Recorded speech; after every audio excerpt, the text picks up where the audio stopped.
here for all to witness. A rare summer spectacle, the unmistakable rhythm of steel, fire, and fury. Like a tolling bell beckoning drivers to greatness, you can't mistake this. Tonight at Bristol's 100th race, man's hardcore nocturnal instincts kick in. Hardened to the core, sparked with a desperate fire, drivers must leave fear behind as they pound through a race tempered for the night. Hammered and honed, perfected and precise. When the sparks fly, you can't hide in the shadows. Twisted steel, broken men, and only fire to lick your wounds. When day becomes night, everything changes. Pounding, forging through night's veil of black. As drivers and crew become instinctively aware, the chase is near. Tonight, we change the style, shunning the sun, embracing the moon, where some become legends and others become shadows, racing, chasing into the night. This is NASCAR. This is Bristol. And it is still one of the toughest tickets in all of sport. Welcome to Bristol Motor Speedway. Just under 7 minutes until we go green, and if you missed last night, you missed fireworks. We'll talk more about that in a second, but I have to apologize. Whoever is doing the closed captioning tonight, we're going to wear your fingers out because things are going to happen fast. Marty Reed, Dale Jarrett, Andy Petrie, glad that you're with us. Let's start off by talking all the fireworks about Kyle and Brad from last night. We're missing one fact.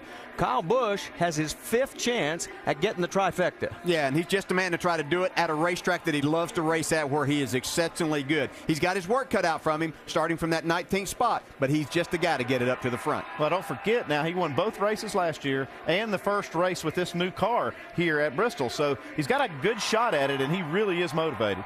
Won the truck race, won the nationwide race. Can he win tonight in Sprint Cup action? You know, we also talk about the wild card events in the chase. It's Talladega.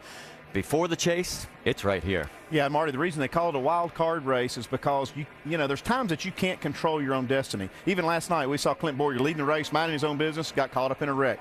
They get strung out, and you think you're okay, and then, bam, it can bite you. So this is definitely a wild card race that Mark Martin and Clint Boyer are probably worried about. Yeah, and those two guys can just race each other and see what happens with the points. But if Jamie McMurray and Ryan Newman are going to have any chance of getting themselves in that top 12, they're going to have some help. And they know this might be an opportunity, if those two guys in front should happen to get caught up into something tonight, that they could make up a lot of ground in a hurry. Well, let's get down trackside. Dr. Jerry Punch, what's the electricity like down there?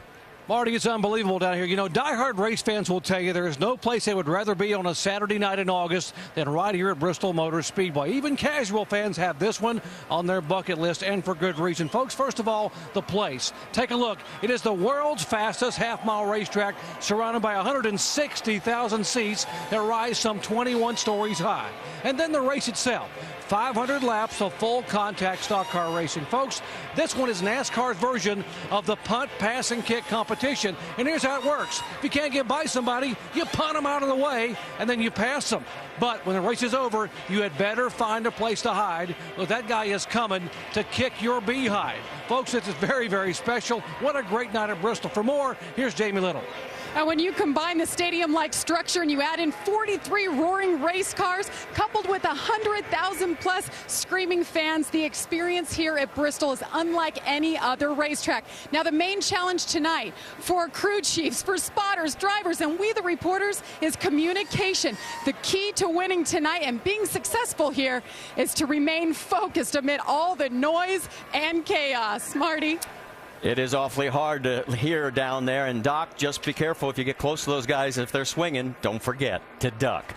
43 cars are getting ready to start engines, and look at this crowd. It is just spectacular for the night race once again here at Bristol Motor Speedway. Of course, starting on pole will be Jimmy Johnson along with Carl Edwards right alongside. It's time now for us to get this 100th edition underway. Ladies and gentlemen, for the words we've all been waiting to hear, Irwin Tools Night Race Grand Marshal, Delwyn Thornton. Ladies and gentlemen, are we ready for some racing tonight? Well, let's get started. Drivers, start your engines! How about get a plan together because we don't have much time once they open pit road.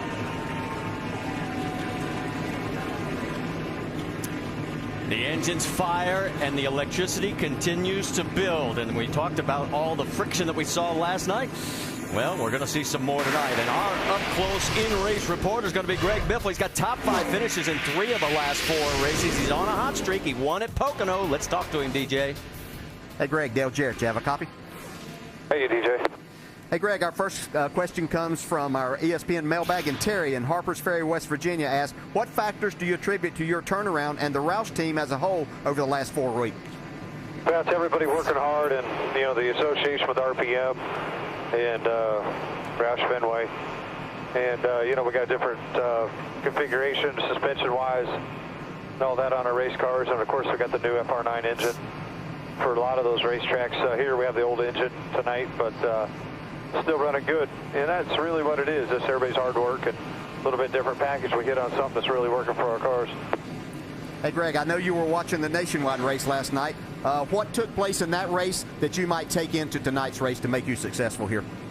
Watch out for Kyle and those other guys that are bred. They're going to be racing around each other. But, the top groove really looks like it's the faster way around here. First time I've ever qualified up off the bottom at Bristol. So, we're just going to move up a little bit, see how the car runs up there. My car did pretty good in practice up there. And, I think it's going to be tough on the bottom. But if you get your car to go on the bottom, I think you're going to be pretty dang good. All right, Greg, we'll ride along with you. Have a great night. And now Andy's going to talk to your crew chief, Greg Irwin. Hey, Greg, Andy Petrie in the booth. You got us? Yeah, Andy, how are you? Hey, great, man. We saw last night with this new tire that there's some different strategies that might be available tonight. Tell us how those strategies might affect your race.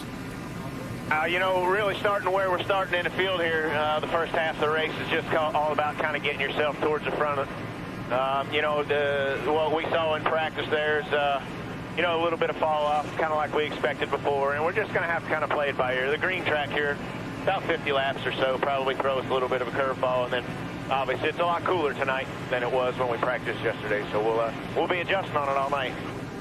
All right, Greg, keep him out of trouble. Good luck tonight. Thanks for talking to us. Yeah, thank you, Andy. And the mention Greg made about the green racetrack, we had some rain showers roll through the area earlier this afternoon, but right now the skies look good, and it looks like we are going to be getting ready to pull out on pit road and onto the track for the pace laps. Let's go on board. We'll talk about Kurt Busch, Tony Stewart. We already mentioned Greg Biffle. Kyle Busch has an onboard camera. That could be interesting as the race goes on. Kevin Harvick, Ryan Newman, Marcus Ambrose, and Dale Earnhardt Jr. Speaking of Jr., well, he has the signatory effort of winning this event from the furthest back, 30th, back in 2004.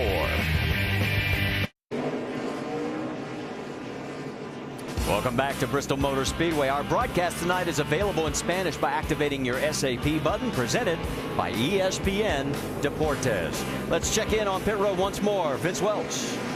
Drivers are in so much traffic here that spotters dominate the radio, which means the drivers and crew chiefs have less time to communicate. So when the caution does come out, the driver and crew chief have to be quick to diagnose the car's problems and the needed adjustments. And if you have a problem under green and have to pit to repair, you are in big trouble. At 16 seconds a lap, everything is on fast forward here at Bristol. Dave Burns?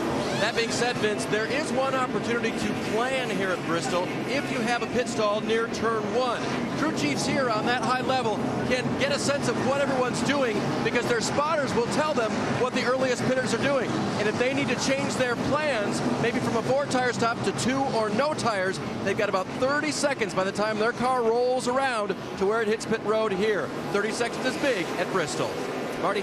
All right, thanks, Dave. Let's give you the track facts here at Bristol Motor Speedway as we're going to lap this half mile, the world's fastest half mile, 500 times. It equates to just over 266 miles. And don't go over 30 miles an hour. You get busted for speeding on pit road. Pit window between 145 and 155. And there's that graduated banking from 26 up to 30 degrees. All right, let's listen in to Tony Stewart's radio. All right, ladies and gentlemen, welcome to good old Bristol. 500 laps of pure excitement here. It's going to be loud. It's going to be all kinds of stuff going on. Everybody stay on top of your game. Keep your helmets and everything close and be ready. Have a little fun. Get that thing up there in the front. Go pick your lane. Good luck.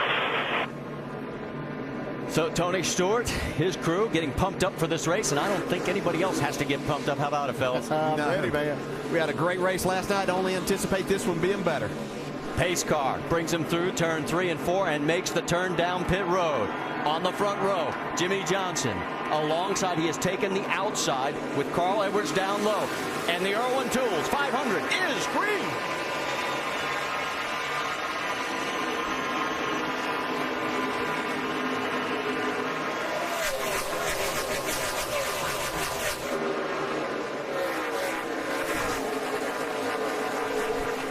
Saw Montoya get 3 wide. He had to back out of it. He falls back behind Joey Logano. And race leader after 1 lap is Jimmy Johnson. Yeah, Tony Stewart's able to slip into second. You see Rudem and Logano, a little bit of contact coming out of 2. That won't be the last time. Jimmy McMurray trying to get into that mix as well. His teammate Montoya right behind him. Martin Truex behind Montoya. Those two going side by side. You can already see just how this double foul thing gets them frustrated. You see the 0-0 of Rudem and Logano running side by side. Nobody can get a clear-cut advantage. That banking really helps that upper car. Let's go back a little bit further because Mark Martin was in that mix for a bit, and there he is. He's got his hands full. There's Kurt Busch. He's coming off a disaster last time out.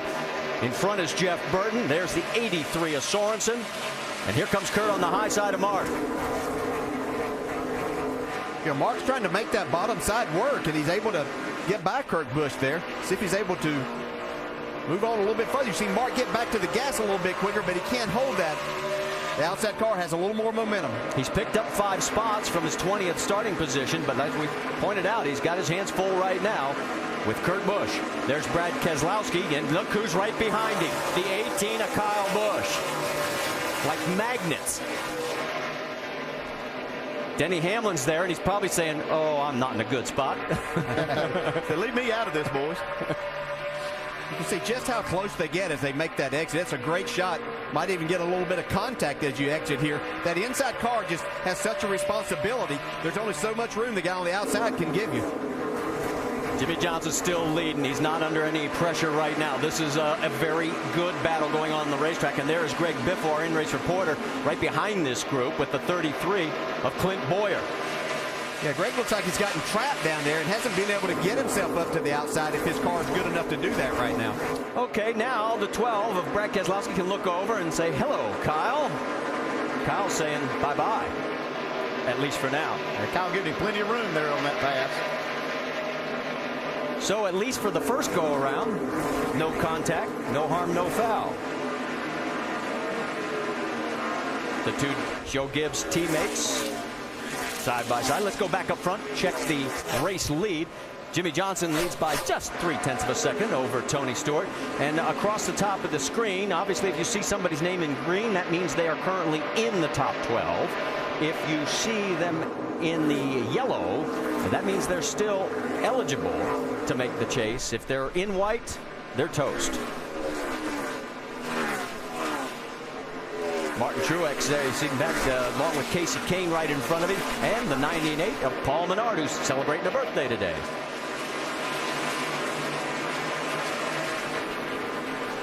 Already got lap traffic as the 7 is going a lap down. That's Kevin Conway. He took over the ride this week. Well, that happened quick. 12 laps. Yep, 13 laps now. So Jimmy Johnson leads Tony Stewart. We've got a long way to go. Stay with us after this message and a word from our ABC stations.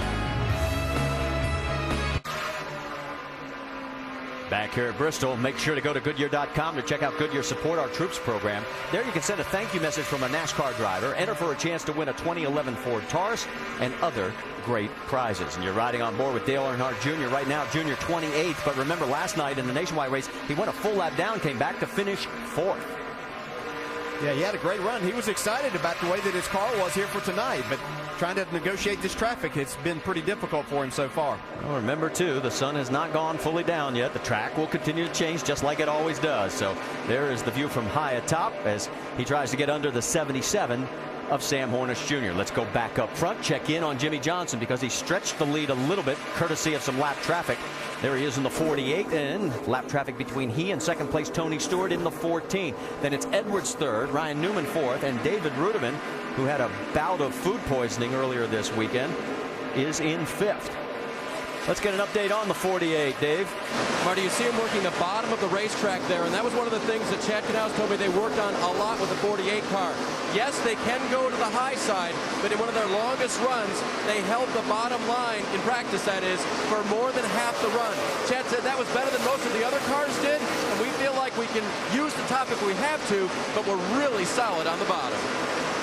Well, he's trying to put Tony Raines a lap down right now. Yeah, but you can see just how difficult, even though he's got a fast race car, it makes it that much more difficult. His car's probably a little bit on the free side. Now he's able to make that pass as he clears in there, but it took him a couple of laps to even lap Tony Raines. Raines running in 37th, so now 36 cars on the lead lap. Two cars have taken it behind the wall. Michael McDowell and Robbie Gordon just pulled behind the wall as well.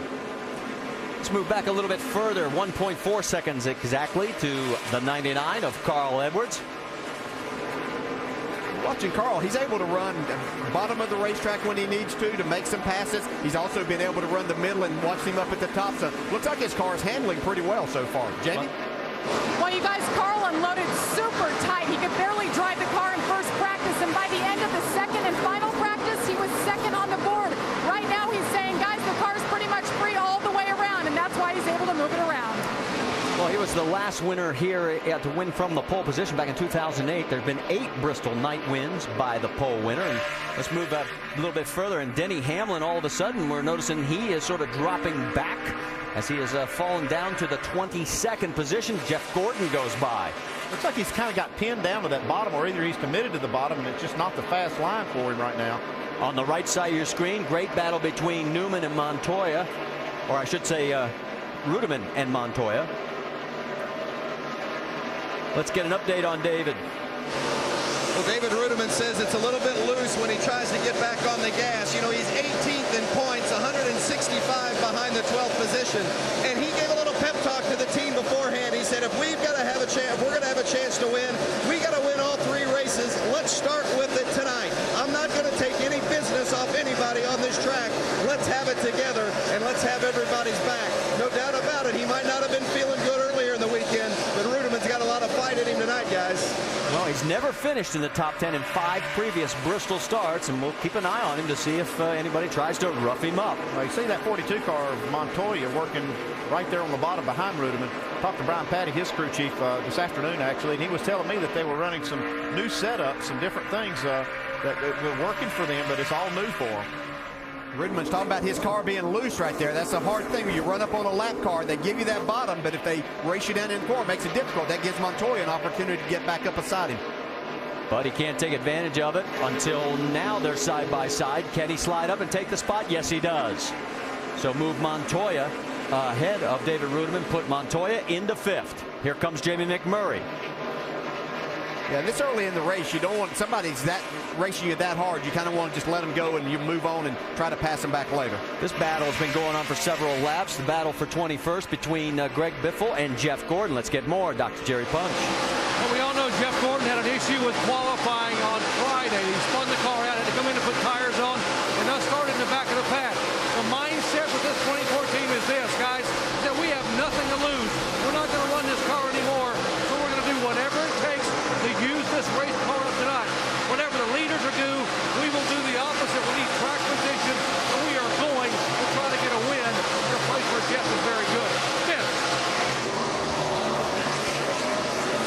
Guys, the 33 of Clint Boyer is a driver we're going to be keeping our eye on all night as he's 12th in points coming into this race. But a moment ago, his car owner, Richard Childress, came on the radio and informed Clint that his brakes are the only ones glowing this soon. And he asked Clint to find another way and save the brakes. So they're looking at the big picture, but it's early on, and the owner, Richard Childress, a little concerned. Well, Clint's running 22nd. Mark Martin's a few spots ahead of him in 19th. Yeah, and same Clint will try to run the bottom of the racetrack most time, and you'll have to slow the car down with the brakes to run that part of the track. So he may have to move up to try to save that a little bit. You'll also have to be careful with that brake heat not to melt the bead on that right front tire and blow it out. And this is one of those tracks, these short tracks, and I love it for this, that you can actually watch the car work, and you can see things like the brake heat. You can see how the car is working because you are so close to it. Marcus Ambrose, this is a battle for position. Ambrose trying to hold on to the spot. Jeff Gordon on the high line can't get even any higher. And Boyer can't get the job done without using up more of the car. Yeah, and Boyer had a great car last night, was able to make that bottom side work. One of the few that was able to drive all the way to the front of the pack using that bottom lane. And notice points leader Kevin Harvick slowly creeping back up into the mix. He did not have the best of qualifying. He started 28th in this race. Let's go back up front, check in on our race leader, because Jimmy Johnson has led all 45 laps so far. We have been lean, mean, and green, and the lead is 0.7 of a second here at Bristol.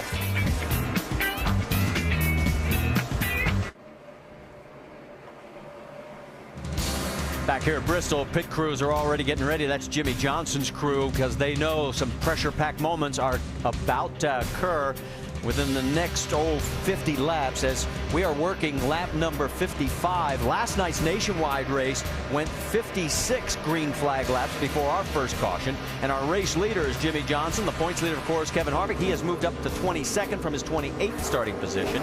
Biggest mover, Casey Mears, has picked up 10 spots. Bobby Labonte is out of the race. He's up behind the wall, as is Scott Riggs, Michael McDowell, and Mr. Bodine. And we got a car up against the wall, just scraping. Don't look uncomfortable in here. Then we do have caution, and here we are, right 56 laps, wasn't it, Mark? 56 laps. David Gilliland was the man who got up against the wall, and you can see the stripe. See that rotor really glowing red on the front of that car. Makes you wonder if he didn't overcook that right front tire. Yeah, that's exactly what that looks like. Yeah, with that brake heat. Hit the wall hard. Probably just need to pull the fender out and stuff, but it didn't hit it hard. It just kind of a square hit. He was running 31st at the point of this contact, one lap down. On board with Tony Stewart. See right here as he goes into the corner, that's where the tire goes soft right there. Clear. You can see that brake heat from that already, so you have to believe that's exactly what contributed to that tire failure. So Jimmy Johnson leads them down as they come into this very tight pit road. Let's send it to Vince Welch. Jamie McMurray loves his race car. He says it's really good. Let's don't mess with it at all. Let's see what the track does. I've got good forward bite. I'm getting good rotation through the corners. They're going to put 4 Goodyear tires on it, and that's it. Jamie? And Carl Edwards was just a free overall. He said he wants to tighten it up just a bit, a half round of wedge and 4 tires, Doc. Tony Stewart complaining the car being tight in the center but loose off, but he was getting better and better. Told Darian very slight adjustment there in the left rear. His teammate Ryan Newman said the car very, very tight. Major chassis adjustment and air pressure change. Dave. The leader of every lap so far hits pit road, gets his car full of Sunoco fuel, slight air pressure adjustment. He said the car is rolling a little free through the center of the corner. I've never had that feeling before here, and I like it. He's going to like that pit stop too, guys.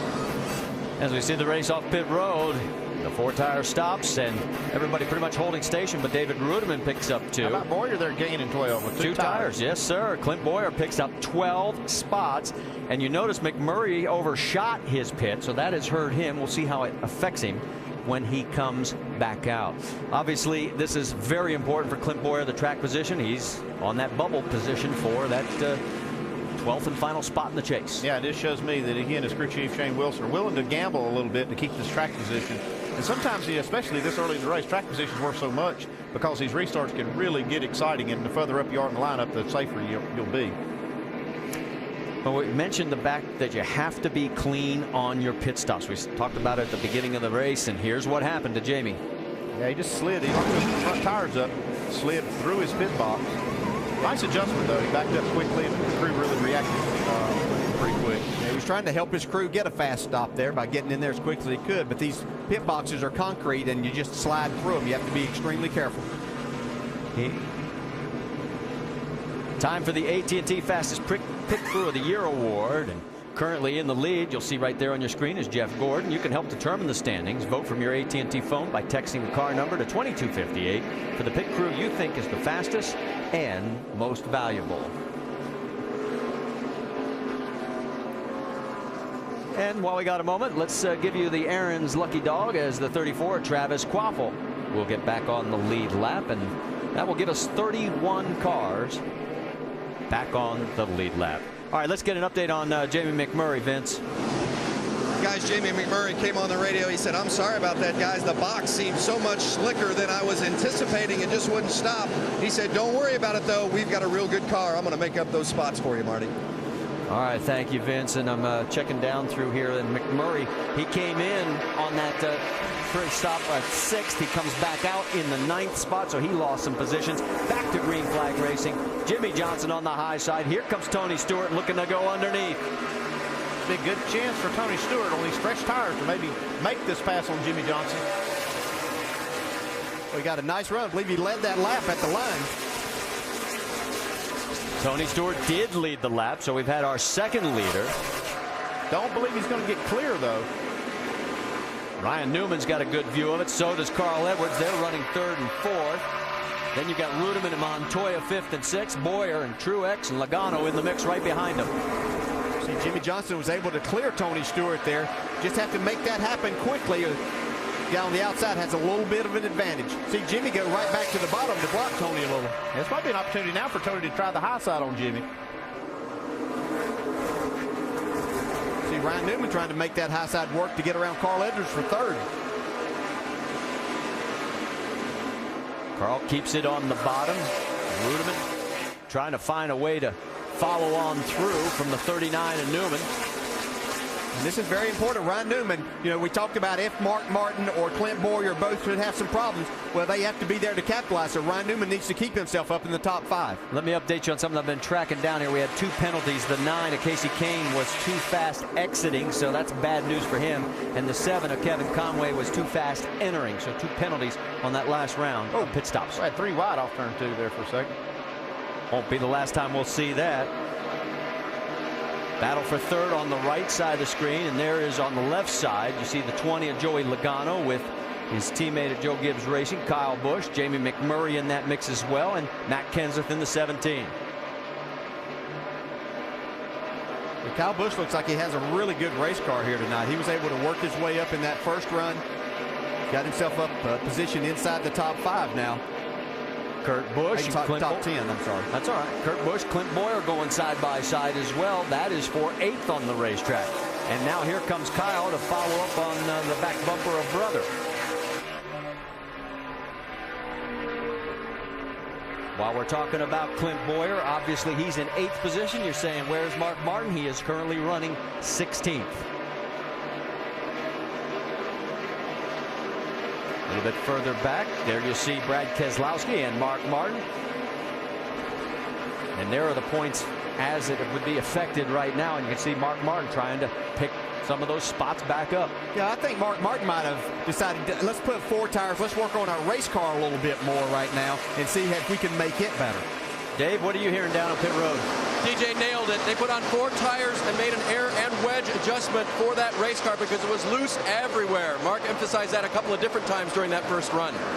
And you can see by the pointers exactly how fast everybody is going between those 2. And don't forget about Ryan Newman in that mix. Remember, he's trying to work his way back into contention after last week's problems that he had involving he and Joey Logano. Let's go back and check the race leader. There he is, Jimmy Johnson coming in. He's about a half a second ahead of Tony Stewart, Carl Edwards, Ryan Newman, and David Ruderman, your top 5 here at Bristol.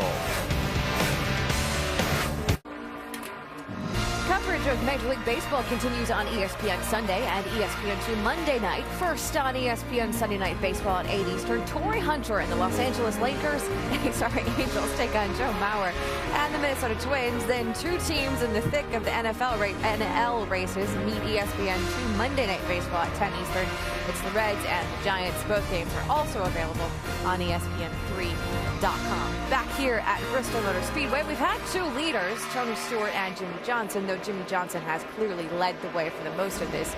You say, Rusty, calm before the storm. Yeah, I really believe that, Nicole. This is the calm before the storm in my mind right now. It's awful clean racing right now. Nobody's roughing each other up. Had a couple tire failures because of overheating, brakes, stuff like that. I did like what I saw with Clint Bowyer. He advanced himself up to the 11th position by putting two tires on, getting some track position. I think that was really key. Yeah, I agree with you, and you're right about the calm before the storm. As these leaders continue to pick up pace and start lapping more and more cars in this race, you're going to see the business pick up because guys don't want to get lapped. Right now, Jimmy Johnson, Tony Stewart are so fast. They're tracking down the back of that field. Already put Kevin Conway 4 laps down within 87 laps. Guys are going to start getting nervous. Yeah, they look like they're getting nervous. I don't know. It's a pretty good storm going on right there as we look back to find our leader, and there he is coming up into traffic, certainly coming up there behind Elliott Sadler to put him another lap down. And we might ask Andy, but as a crew chief, probably the crew chief and the driver right now, because it's still so early in this race, are just kind of feeling out what they have. You know the track is going to change at about 200 laps. This place starts to take more rubber, gets slick, it never stays the same, and that's going to create opportunities for people to make mistakes and create opportunities for other people. Yeah, I agree, Ray. This is that time of the race. You want to really be quizzing your driver when you get a chance. Although it is hard to talk to a driver under green here, you still want to kind of get in his head a little bit. What's your car doing now? And then you want to kind of track how it's changing. You know, which way is the car going? Is it going loose? Is it going tight? That way you can kind of make plans. But, you know, that calm before the storm, the calm is where Jimmy Johnson and Tony Stewart are. That storm's right ahead of them here. You can see these cars, they're going to race really hard to try to stay on the lead lap. Yeah, these guys that are getting ready that their spotters are telling them, okay, you might need to pick it up a little bit. The leaders are coming pretty fast. That's whenever business starts picking up, and these guys have to start really racing for these spots, knowing that each car that they can possibly pass there is going to put them in between the leader a little bit more. Battle for 25th on the left side of your screen. Casey Kane, remember he had that penalty. He's fighting back. Jamie McMurray starting to pick up again. Remember, he also had that bad pit stop where he overshot the pit, and he is in that battle for 9th. If you're sitting and running around 10th to 12th, 15th, you can kind of really pedal pretty easy right now because the leader's not going to go anywhere. He can't make fast lap times while he's trying to get by this traffic. As a matter of fact, they're a half a second off of where they were, Jimmy Johnson is, of what he was running before they caught these lap cars. Remember Kyle Busch going for the trifecta after winning the truck race and last night's nationwide race. He is right now on the back bumper of Juan Pablo Montoya, and that is for 6th position. Here he goes. Yeah, he's gained more spots since the start of the race and since the restart. 12 spots or 13 spots overall, but he's gained 8 spots since the restart. Jamie? Well, Kyle Busch was saying the car just needed to turn better in the center. That's been the problem all weekend long. Now, he said the balance is getting better. The speed is just lacking. They made a wedge adjustment as well as an air pressure adjustment on the last stop, and of course his over-the-wall guys got him positions, and he's moving up. Dave? Jamie Juan Pablo Montoya got passed by Kyle, and now he's getting pressure from Martin Truex Jr. That's because the changes they made for a loose race car on that first stop made it tight. Here comes Tony Stewart into the mix again as he is closing down on race leader Jimmy Johnson. They're the only two that have led. In fact, Jimmy's led 96 laps and 1 for Tony. Yeah, Tony's been really committed to that really bottom side of the racetrack. He's even running lower than what we've seen Jimmy Johnson here. Tony, this is more like what we ran on the old racetrack before they redid the corners. But he's making that work pretty well. If they look in their mirror, Carl Edwards is coming pretty close to him. 2 Chevys up front. Carl Edwards with the Roush Fenway Ford in 3rd. Then another Chevy with Newman. And here we go a little bit further back, and you can see the 7 of Conway still in the middle of everybody's traffic. Trying to get around him is Elliott Sadler in the 19, going underneath the 56 of Truex. And here comes Jamie McMurray as well. Yeah, Jamie's making this bottom side work really well, too. Been watching his car. Watched him in the first run very, very fast. Was able to make his way up. That pit stop cost him, but he's working his way back towards that top 5 again. Should let you know Elliott Sadler 2 laps down right now in 36th position, not having the kind of run he had last night when he finished 3rd in the nationwide race. There goes Kurt Busch underneath him as well. While all that continues, back up front, it is a half a second lead again. Jimmy Johnson over Tony Stewart, and now it's the last 4 Bristol races where Jimmy has led.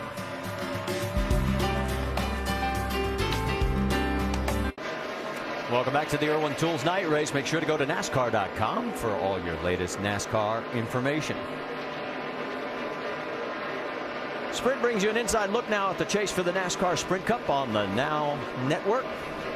Of course, points leader is Kevin Harvick, as he has locked up his place in the chase, and right behind him, Jeff Gordon could clinch a spot tonight, as several other drivers could. Jimmy Johnson in 3rd right now, and you can see where he stands. Biggest mover as far as tonight, up 13 spots. Clint Boyer so far, as he is doing a nice job. He's up to the 11th position on the racetrack. All right, let's check in on Kyle Busch. We've talked about the fact that he has been on the move. He is now into 6th position and putting pressure on 5th place, David Rudiman. Kyle Busch just making his car go wherever he needs to. If he needs to pass the bottom, he's able to make that work. If it's the middle or top of the track, he's doing that. This is just his type of racetrack. As you can see, Casey Kane slicing through the middle there.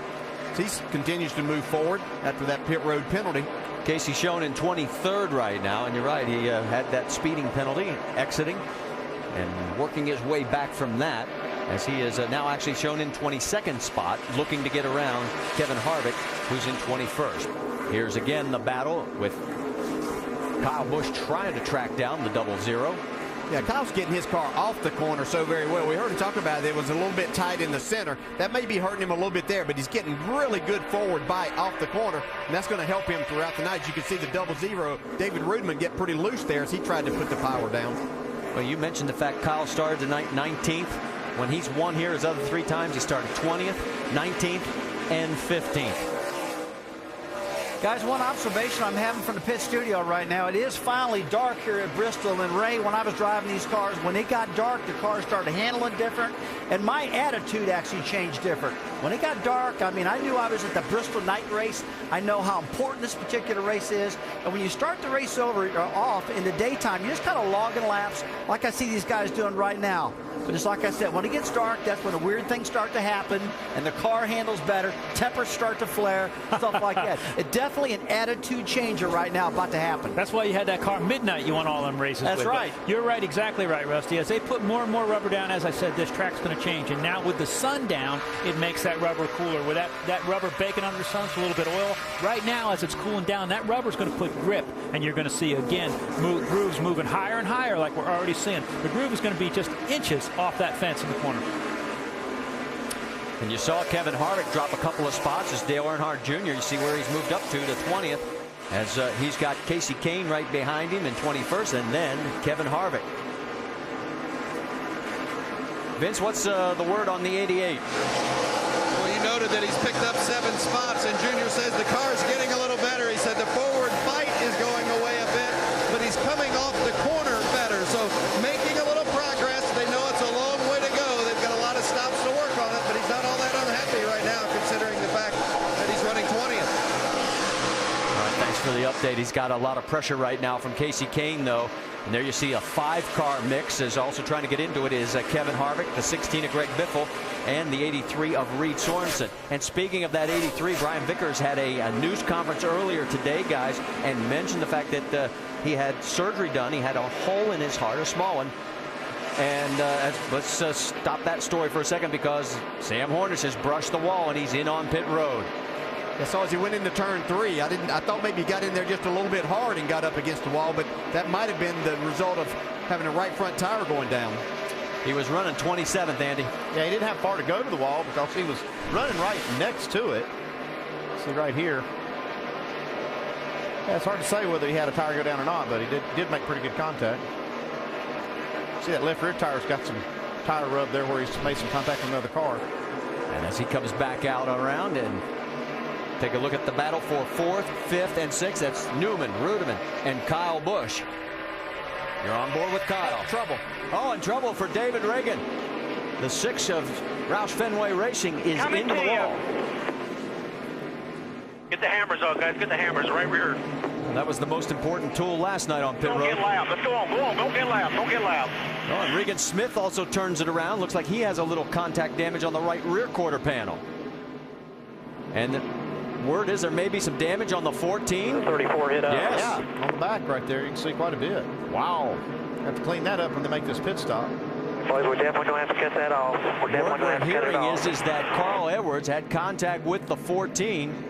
Don't know if it was a checkup situation. We saw that happen last night. That happens all the time at this track. But when somebody backs off in front of you, it's just everything's happening so quick you don't have time to react. You see damage on the 43 car here too on the right rear. A.J. Allmendinger. So we have our second caution now here on lap number 127 of 500. Well, like Rusty said, it started picking up when it got dark, didn't it? And for some of these guys, it picked up a little too fast. There you see on the right side of your screen, David Reagan has made it to pit road. They've got to go to work on that car. He crunched the whole back half. Yeah, big break for Greg Biffle. He's all the way back to 23rd toward the tail end of the lead lap cars. So he gets to make a pit stop here and make an adjustment. Uh-oh. Oh, yeah. Looks like they're arguing over space down the back stretch.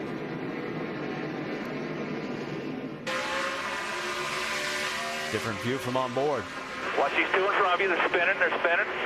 Stay down low. Stay down low. Caution down. And here comes everybody for pit stops. Let's go to Vince Welch. Well, in the first box, it's the 00 of David Rudeman. He said just kept getting looser and looser. No rear grip, no side bite. So they're going to put a couple of rounds in the left rear and 4 tires. Jamie Little. And the last pit box on the backstretch here. Remember, there's 2 sides. Carl Edwards says he's still a bit free. Wants a half round of wedge in, air pressure adjustment in the right front to get some front grip, and 4 tires. Fill it up with Sunoco fuel. Doc. Tony Stewart, first pit box on a front straightaway. Still trouble getting in the corner. They're going to go up 1 round on the track bar, 4 tires and fuel for Tony. Now 39 car Ryan Newman in.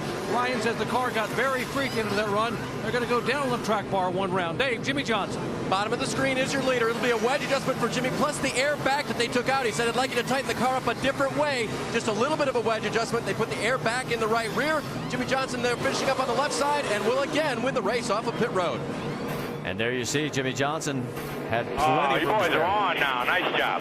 Carl Edwards picks up 1, Rudeman 2, Busch 2, Newman loses 1, and Biffle picks up 13 by taking 2 tires. Now we mentioned that Tony had damage. We thought it might be the 99. It turns out it was another car. Watch right there as Tony checks up, and the 37 just could not slow down from Tony Raines. Down, coming back down the track. Got your outsider. Got your outsider. Yeah, you can only kind of watch what's happening in front of you. You can't control these guys that don't get slowed down behind you. That's unfortunate because it's going to cost Tony Stewart a lot of track position. So the lucky dog is going to be the 26 as he is on pit road. There you see Jeff Green as he gets back on the Aaron's free pass.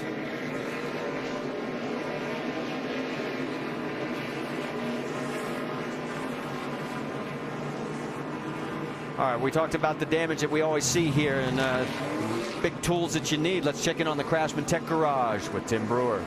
Thanks, Marty. You know, you're always talking about the margin of error and the slip factor. The car's dancing around. Imagine this is the wall. When the car touches the wall, damages the quarter panel, look how far you are away from the rear spoiler. If you hit it this hard, it's literally going to pull the spoiler back or even take it off the car, and you can't run around any racetrack without this rear spoiler. All right, thank you, Tim. Bad news for Jamie McMurray fans. He's coming back in because he had missing lug nuts, so he had to come back through pit road. And Clint Boyer, too fast exiting pit road. This is not the kind of news he needed. No, neither one of those guys. They were both trying to battle for that 12th spot, even though Jamie was outside of there a good ways. He needed a good run, had a fast car, but that's 2 times on pit road. He's cost himself a lot of positions. Let's get ready to go back to green flag racing with Jimmy Johnson alongside Carl Edwards, David Rudeman, Kyle Busch. It's A.J. Allmendinger coming back out from pit road. Yeah, they were having to do a lot of work on that 43 car to get him back out.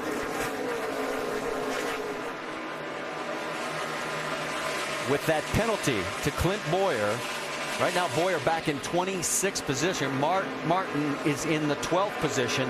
If that doesn't change, guess who's back into the 12th spot? The 5 car. I'll tell you one thing, a lot's going to change here in these next 168 laps, though.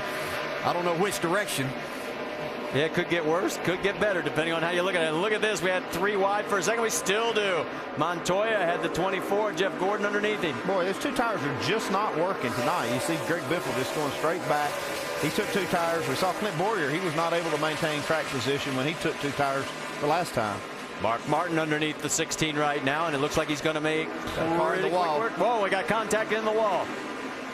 78 is into the wall. Regan Smith, and oh, that beautiful paint job is going to get scratched a little bit. Got the sponsorship on this race from Farm American. Talking about 22 million people are in the agricultural industry. He was 29th in first car, 1 lap down. So he could have gotten the lucky dog. Right front tire. I'd have to say that you'd think he ran over something. Either that or he had some damage. Oh, man. See the shock? Oh, and Denny Hamlin catches that. I'm not sure that's going to hurt anything, the way he hit it, but definitely had a tire go down on the 78. Well, we'll find out as we've got our 3rd caution here at Bristol. We're back after this message and a word from our ABC station. It's your car and your drive and your chance to win. Enter for a chance to meet a Team Chevy driver and win your favorite Chevrolet at winyourchevy.com. And we're getting ready to go back to green flag racing after our 3rd caution as we've completed 139 laps. Kyle Busch has moved his way from 19th up to 2nd place alongside of Jimmy Johnson. Of course, he's going for the trifecta. This is his 5th attempt at pulling this off, and he's had some success here. You can see the wins that he's had here at Bristol. Green flag in the air, and behind those 2, it's Edwards, Ruderman, Truex, and Newman. There wasn't any doubt in my mind that Kyle Busch would get himself up into the top 5. I didn't know he could get to 2nd in 140 laps, though. Pretty good race car and a really good race driver. He's right on the back bumper of Jimmy Johnson right now, side by side. You can see further back, several cars still trying to sort it out. You mentioned Greg Biffle. You saw him there. He restarted after the last caution when he took those 2 tires in 7th. He came out in this one 12th. And you're still not a big fan of 2 tires, are you, Andy? Well, I haven't seen anything so far tonight that makes me want to do it. It just seems like it just takes too long for him to get going. And as competitive as it is, I mean, all these cars on top of each other, it's just, if you're off a half a tenth, you're going to be going backwards. Andy, I was wondering on the 2-tire deal, is it the temperature cold versus hot with this new tire, or is it an air pressure thing? We know how sensitive this is to air pressure, so the right sides that are going have the air pressure down compared to where they start with 4. Maybe between you and DJ, do you think that's causing an imbalance that just won't let these cars get going? I think me and Dale were just talking about it, and Dale seems to think that it was this hard tire, and that's exactly the characteristic of the hard tires. It's the best when it's brand new, and have a lot of grip, and that's why these guys can take advantage of Greg on these restarts. Got some great action going on right there in that 5-6 car pack. You got Ryan Newman along with Matt Kenseth, and there is Martin Truex, and Jeff Gordon is now into this mix. He's up to the 8th spot. Kurt Busch is shown in 9th, and there's Juan Pablo Montoya going side by side with Busch, and he's going on the high side to get around him. Yeah, great run by Jeff Gordon here to get himself up into the top 10 this early in the race. Remember, Jeff started 26th in tonight's race. Well, there's not a lot of people that are better driving this racetrack than Jeff Gordon. He's proved that over the years. Yeah, but just remember what happened to him last week at Michigan. Got all the way up to 2nd, then had the problem. Ended up costing him a lot of spots. All right, Clint Boyer's also got a lot of work to do. There you see Casey Kane, Kevin Harvick. And there he is, Clint sneaking up in there as he has worked his way already back up into position. Let me check the board here. Yeah, just about to 21st on the racetrack right now. Right, 12th in points now as he's gotten enough spots back up. He's in 21st, as you mentioned.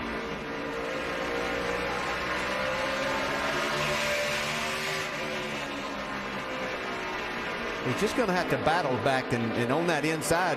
You know, the majority of the people are running middle to top of the racetrack, and if you can make your car work down there and you have enough patience, it's a good place to be. Yeah, you see the log jam is right behind Greg Biffle. He's in that upper groove. That might play out pretty well for Clint Boyer. Can make that bottom of the racetrack work. See, now Casey Kane was actually looking underneath Greg Biffle. Kevin Harvick also in this mix. There's the 12 of Brad Keselowski, and right in between Menard and Harvick.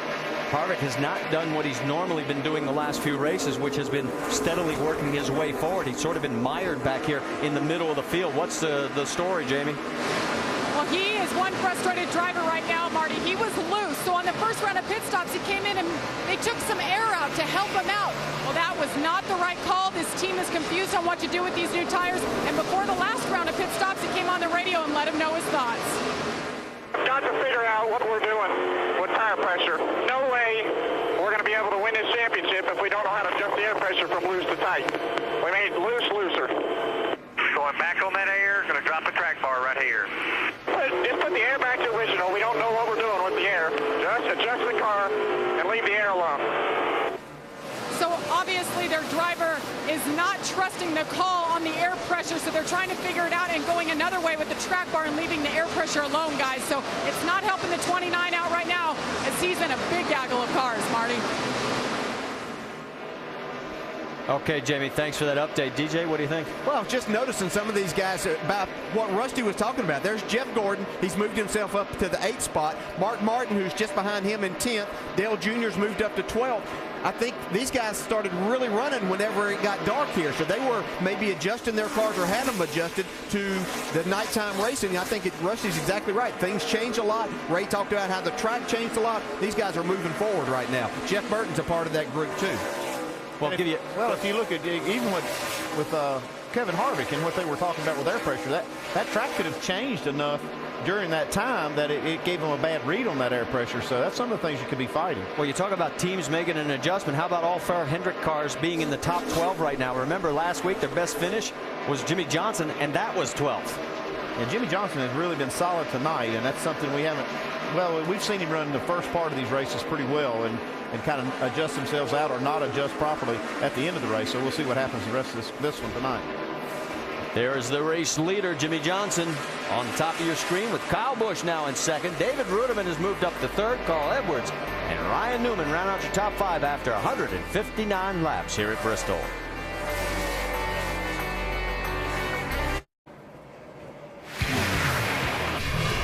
Back here at Bristol Motor Speedway, where Jimmy Johnson has led 165 of 167 laps. And there you see the 48 right in front of 2nd place Kyle Busch by 0.3 of a second. And our points leader Kevin Harvick right now is running in 20th. Jeff Gordon is the biggest man on the move right now. He has climbed 18 spots up to 8th. And the guy going in the wrong direction, A.J. Allmendinger, he has dropped 20 positions. Let's get you updated on Tony Stewart. Remember, he had that problem after having the contact, was all the way back to the last car on the lead lap. He's now 22nd.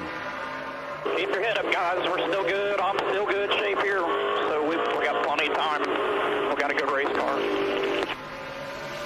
Tony came in twice with that previous caution flag. They had to take a brace beneath the rear bumper and a brace with the right rear quarter panel. He came in the second time to fix the clutch panel in the back of the car.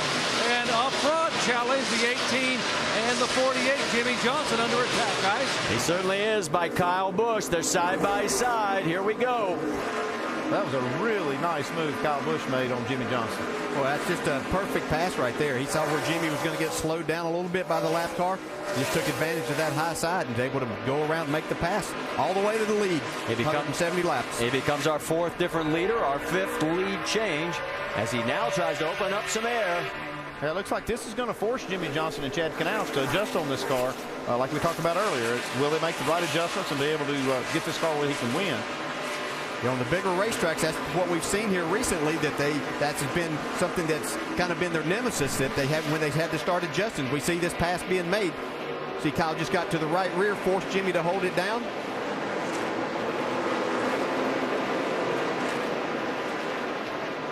Then the nice run off the corner gets him to the lead.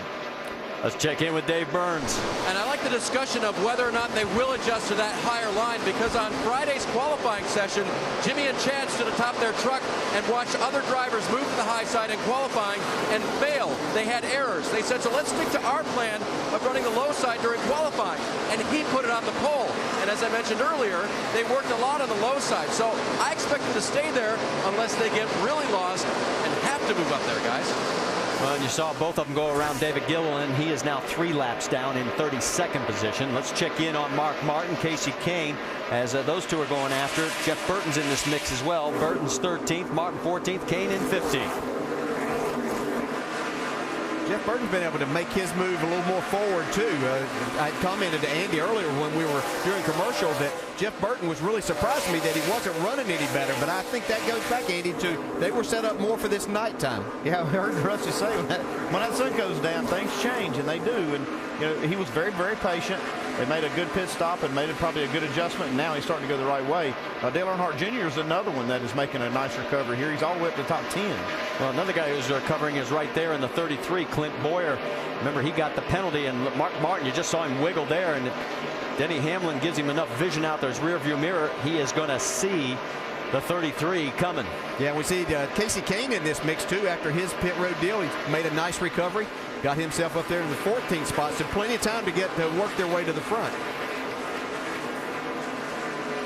There is Kane. And right behind him, Denny Hamlin and Mark Martin. Yeah, we see Mark keeps sliding back here. He was up inside the top 10 probably 30 laps ago. Now he's falling back, and the guy that he's going to see in his rearview mirror next is the guy he's racing for that 12th spot. So he knows that with Boyer right there behind him that he is sitting outside that top 12 again.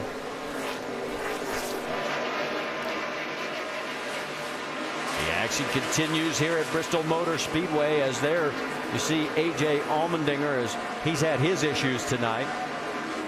And he's got Mark Martin going around him. Allmendinger right now was 2 laps down in 30th position. Kyle Busch working traffic. That's Tony Raines in the 37. Here comes the 48. Jimmy Johnson underneath as well. There's your top 5. We've clicked off 183 here at Bristol. Does Kyle get the trifecta? Stay with us to find out. Let's check our calendar for you because NASCAR Now is going to be on the air tomorrow morning, 10 a.m. on ESPN2. And then our next Nationwide Series broadcast will be next Sunday from Montreal and Quebec at 2 Eastern. That's also on ESPN2. And Sprint Cup Series has the week off. It'll be 2 weeks. Will be September 5th on Sunday, 7:30 Eastern from Atlanta. And that one on ESPN. That looks slow car. Scott Speed is into the wall. Another right front, it looks like. Get you down. Caution is out.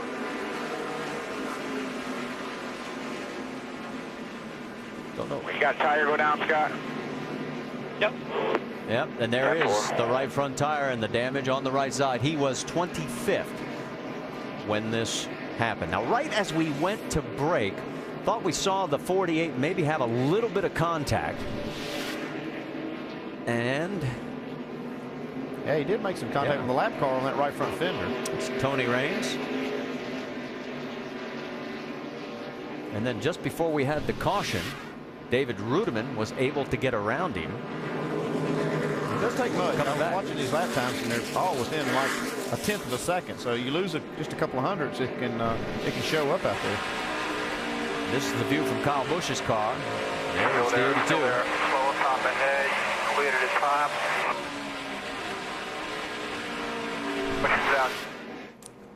So they're going to head down pit road. Let's send it to Vince.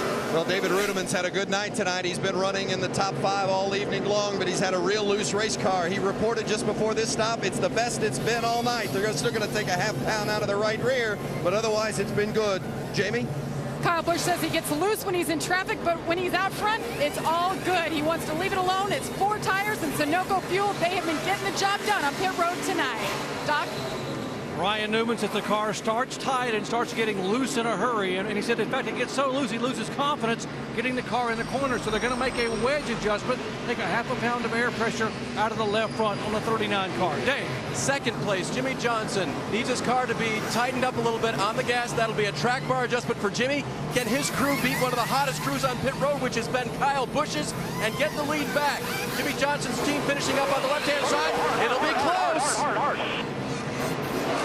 The race off pit road goes to Jimmy Johnson. Kyle Busch drops a spot, as does David Rudiman. And Matt Kenseth picks up 3. And all those cars made 4 tire changes. I think they got your message there, Andy. Here's the race off pit road. Take a look. That's how close it was. That #1 pit stall really pays off for the 48. And the reaction of the crew? Yeah, they're breathing a little easier. Stay with us. We'll be back after this message and a word from our ABC stations. Back here at the Irwin Tools night race at Bristol. We are getting ready to go green, and it's out with Jimmy Johnson in front of Kyle Busch, Carl Edwards, David Rudiman, Martin Truex. Whoa, Kyle, there we go. This is going to get dicey. Jimmy backs out of it. He almost gets rear-ended from the 99 of Edwards. Man. Rudiman said, beginning of the broadcast, said he wasn't going to take any prisoners tonight. And boy, food poisoning did something for him. He is second place, but you know that brings up one thing: 500 laps. Is he going to be able to go the distance? I'm sure he'll tough it out, but that's difficult. Anytime that you haven't been able to get yourself properly prepared for this race, it's the most physically demanding race that we have on the circuit. Well, he is in second place right now, behind Kyle Busch. There is Jeff Gordon. Let's go back. Hold on. We're going to wait for this because Rudiman's going for the lead. Yeah, you can see he got just a little bit loose trying to make that pass on the bottom. He's got a fast car really going through the center of the corner. He's got a tough man right there in front of him to make a pass on for the lead. Of course, David won back at Chicagoland. Right now, he'd like to get his second victory of the year. Vince, what's going on? Well, guys, it shouldn't be a surprise that Rudiman is running well here tonight, because if you'll remember back to the spring, he was running second place at the time that his engine cut loose. So he runs well here. There was some concern about it today, this weekend, I should say, because of the fact that he had been ill. But he got back in the car for the final practice, qualified it well. He's mentioned nothing about feeling ill here tonight, and I'd say that car is feeling pretty healthy too, as Jimmy Johnson now comes up to the back bumper of the 00. I think running up front will make you feel better. I promise you, that's the best medicine a driver can ever have. Jimmy Johnson trying to get back into the mix right now. This is the furthest behind he's been all night. He led 174 laps. Kyle Busch has led 29 and counting. Travis Quabble and Tony Stewart have each led 1. We've had a total of 7 lead changes.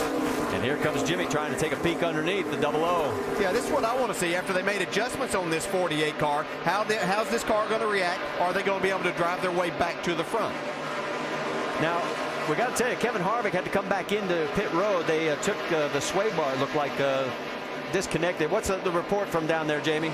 Well, remember, he's been saying how loose he is all night and how confused they've been on what adjustments to make. So on that round of pit stops at 197, they came in and made an air pressure wedge adjustment, and they tried to unhook the rear bar and failed.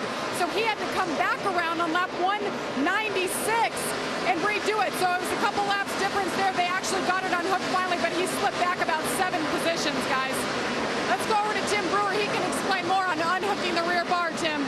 Thanks, Jamie. What you put the rear anti-roll bar on the car for is to make the car rotate through the center of the corner. But we use these quick pins, and what happens right here, when you push the button, this pin comes out of the bar, and what happens, you unload it. And what that's going to do, that should tighten the car up, not make it rotate through the corner.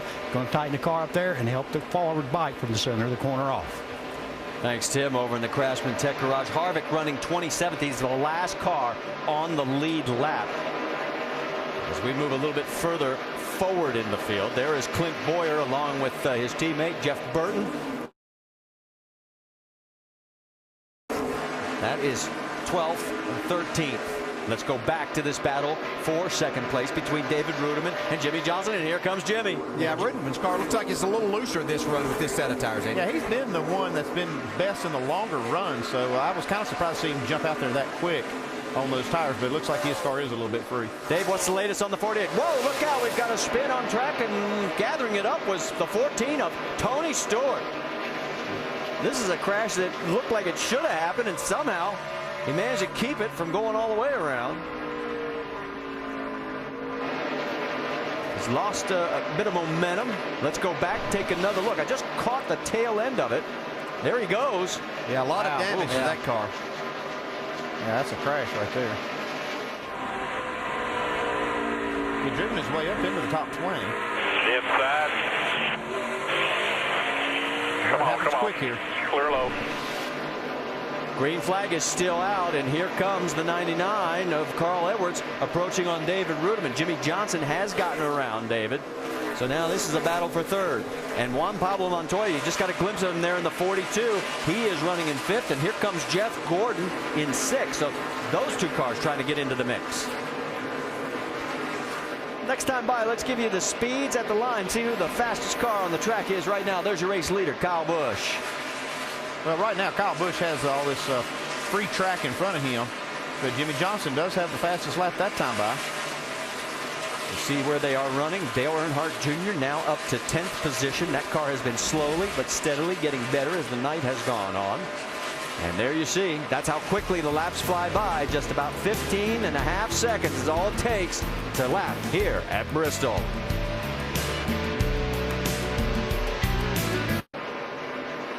Back here at Bristol Motor Speedway, where the laps are flying by, we are just about to halfway at the 500 laps. On board right now with Kyle Busch. He is our focus in our Gillette Pro Guide profile as he started 19th, and he's looking for the trifecta. Won the truck race on Wednesday night, Nationwide Series race last night, and is leading now and has scored more points here in the last 10 races than any other driver. So the odds are he may become the first ever to sweep all 3. Tony Stewart did go to pit road with the damage that he had on that spin that ended up into the wall, and he is now right now 2 laps down, and there he is. Doc, what's the latest? Well, Tony Stewart, the people behind him said looked like you might have a right rear tire coming apart from the spin. He probably cut part of the tire and maybe pulled some rubber off, and drivers around him had reported they thought the tire was coming apart. So Tony came on the pit road to change right side tires. His night just went from bad to worse. Back in the field now, way back in traffic. Yeah, Tony's shown 29th now, 3 laps down. And remember, he entered tonight with 5 straight top 10 finishes, and he could take a big slam in the points right now if he can't recover. Here's a guy on the move, Jamie McMurray. You know, he's had twice on pit road. He's had problems, but he's worked his way back into the 14th spot, trying to take that 13th spot away from Jeff Burton. Going to do that. Fast race car, and he still has plenty of time left. Just ran that last lap at 16.8 seconds with traffic. A little bit further, there is Greg Biffle and Casey Kane. That also a battle for 15th position on the racetrack. Yeah, Biffle looks like he has his car actually a little bit better now. He's been able to make a few passes, and they'll keep working on that. Casey Kane's going to try to work the inside. Well, he's got 4 tires this time. That 2-tire strategy they tried, it got them some track position, but it looked like they kind of balanced back out at the end of that run where they started. He's bouncing back from that penalty he had back on lap 61. We're working lap number 233 right now. Let's talk about Jamie McMurray right up in front of this. He's running as high on the racetrack as anybody is, especially anybody that's running fast times. There's Jamie on the left side of the screen. And here goes Casey trying to go underneath the 16 of Greg Biffle. It looks like he may get him this time, and he does.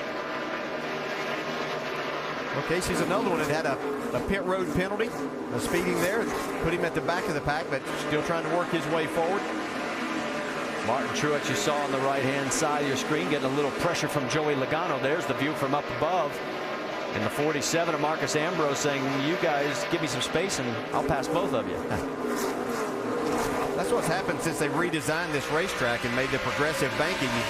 Obviously, see, we have a lot more room to race. Before, it was just basically one groove on the bottom, and you raced around there, and so you called somebody, and if you couldn't they didn't slip, you'd knock them out of the way. And the 20 got loose there, Dave. What are you hearing? Marty, we haven't talked about him much tonight, and after he qualified 3rd, you might have thought we'd see Joey up front longer, but crew chief Greg Zipadelli told me this morning they were not very optimistic. He said they weren't able to get their driver comfortable in the car, and they never figured out exactly what this new tire wanted. So I said, what about the qualifying lap? And he said, well, that was just a good qualifying lap. All right, let's go into another battle because Clint Boyer is on the move. He restarted 15th on the last restart, and Boyer now is up to the 9th position after passing Kurt Busch.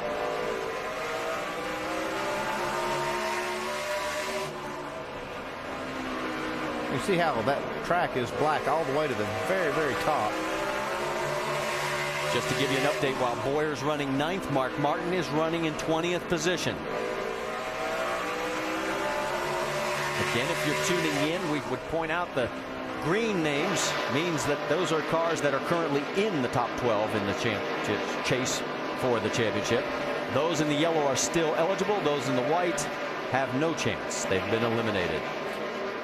quickly. Rudiman's car is starting to come back to him a little bit, but also look at that 99 car, Carl Edwards. I got lap traffic of Bobby Labonte right there. Labonte is in 38th position. He is 134 laps down. They were behind the wall, came back out after making some repairs, and here comes Rudiman right up on the bumper, slides up the hill, and that opens the door for the 99 of Edwards.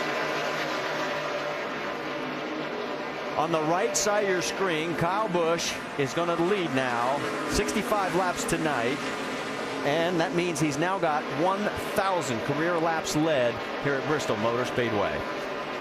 And he's also going for the trifecta, and right now his lead is up to 2.5 seconds over Jimmy Johnson.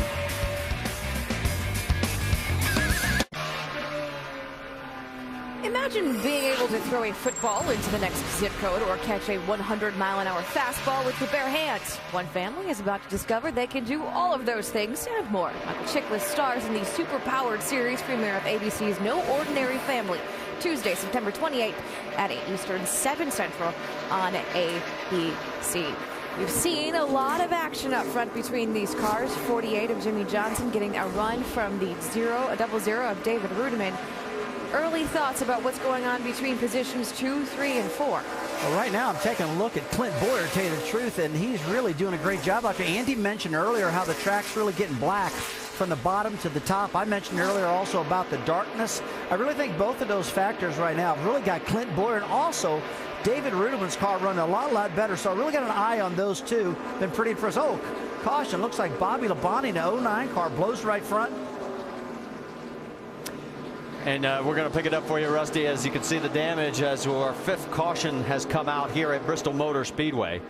And we had just seen Bobby, as he had been behind the wall, came back out, and probably right now they're thinking maybe we should have stayed behind the wall. Well, yeah, we've seen a lot of these right front tires go down so far tonight. Take another look. Keep an eye on the 09. Whoops, there it goes. See a tire let go right in the center of the corner. I think this harder tire has created some handling issues for some people that are having to apply more brake than normal here. This is normally a place that you don't use a lot of brake. I think we can say Kyle Busch is effectively not using a lot of brake. Yeah, normally use a lot of gas. Yeah. Let's update you on a couple of items. Travis Quapple got the free pass the prior yellow. We never got that one in for you. He is 26th right now, and Sam Hornish Jr. is going to get it this time. Vince? Well, the 00 of David Rudiman says it's just too loose on entry, and he doesn't have anything to lean on coming off the corner. So they're going to give him 4 fresh tires and put a round and a half a wedge in the left rear. Jamie? Kyle Busch says he starts out just a little tight, and the guys behind him are turning better than him. So air pressure out of the 2 front tires. 4 tires stop and Sunoco fuel for Kyle Busch. Dave? Second place, Jimmy Johnson says, when I get to the black part of the track where the rubber's worked in, the right rear, I lose. I get the car very, very loose. So they're going to make an air pressure adjustment, possibly a chassis adjustment as well, as they come to a complete stop. Do not see a wrench. Yes, it is going to go in this side.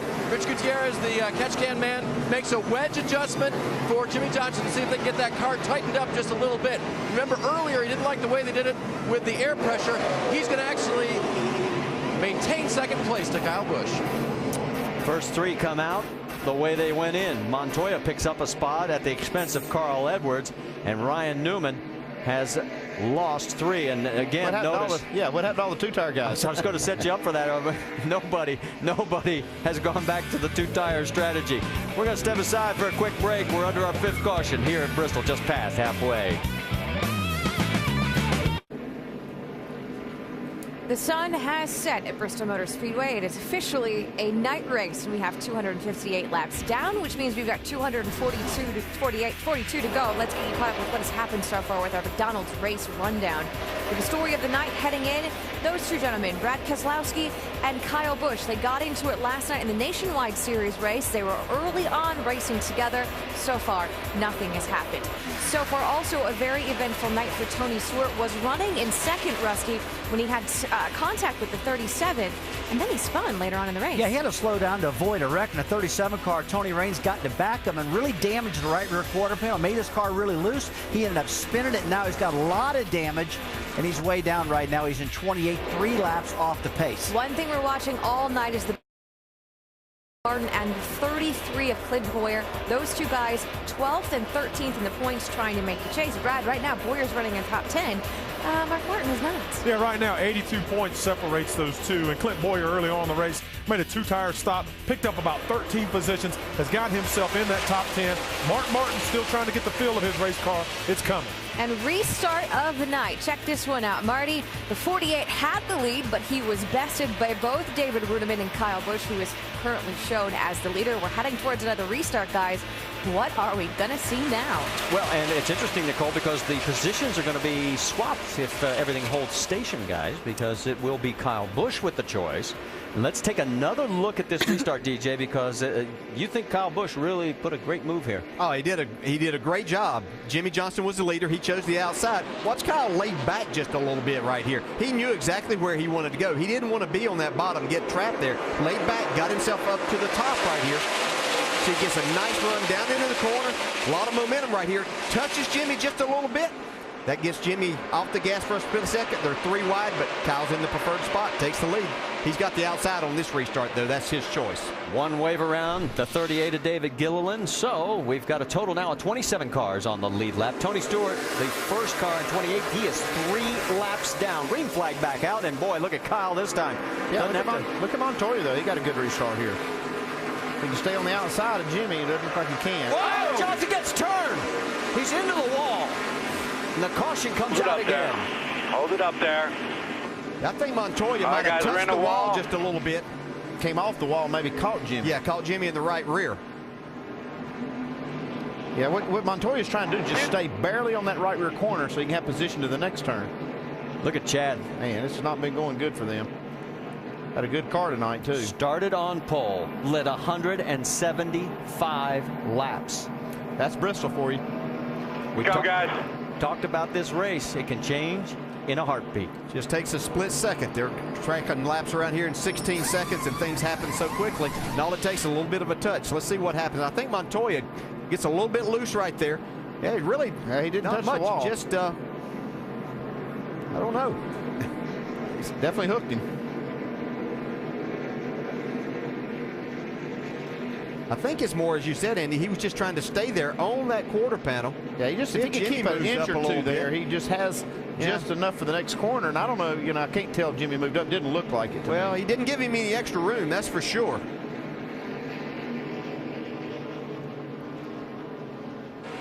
Let's look from this view.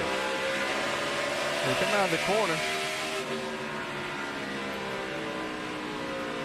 That's pretty self-explanatory. Montoya definitely just hooked him in the right rear. Yeah, he did. Yeah, Jimmy Johnson was giving him more room there as we saw that shot coming.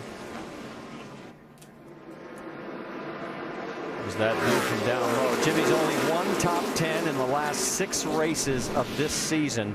And here he is on pit road. And we talked about the hammer being the most important tool on pit road at Bristol. Dude, I left him room. What the hell? Yeah, it could look like. It looked like he left him plenty of room. Yeah, I don't know if there was something there that Now make sure we got a plan here and we're cutting the right stuff here, guys. Yeah, what you don't want to do in this situation is start trying to pull things off that don't need to be removed, because you can cause sometimes more damage than you have. Got water pressure sitting there. Yeah. I think we definitely saw in those last few things, Andy, as they work on this car, though, that it was a situation. Montoya came down. I don't know if there's a situation between these two drivers from before at another time that maybe, but Jimmy Johnson is right. He did leave him plenty of room.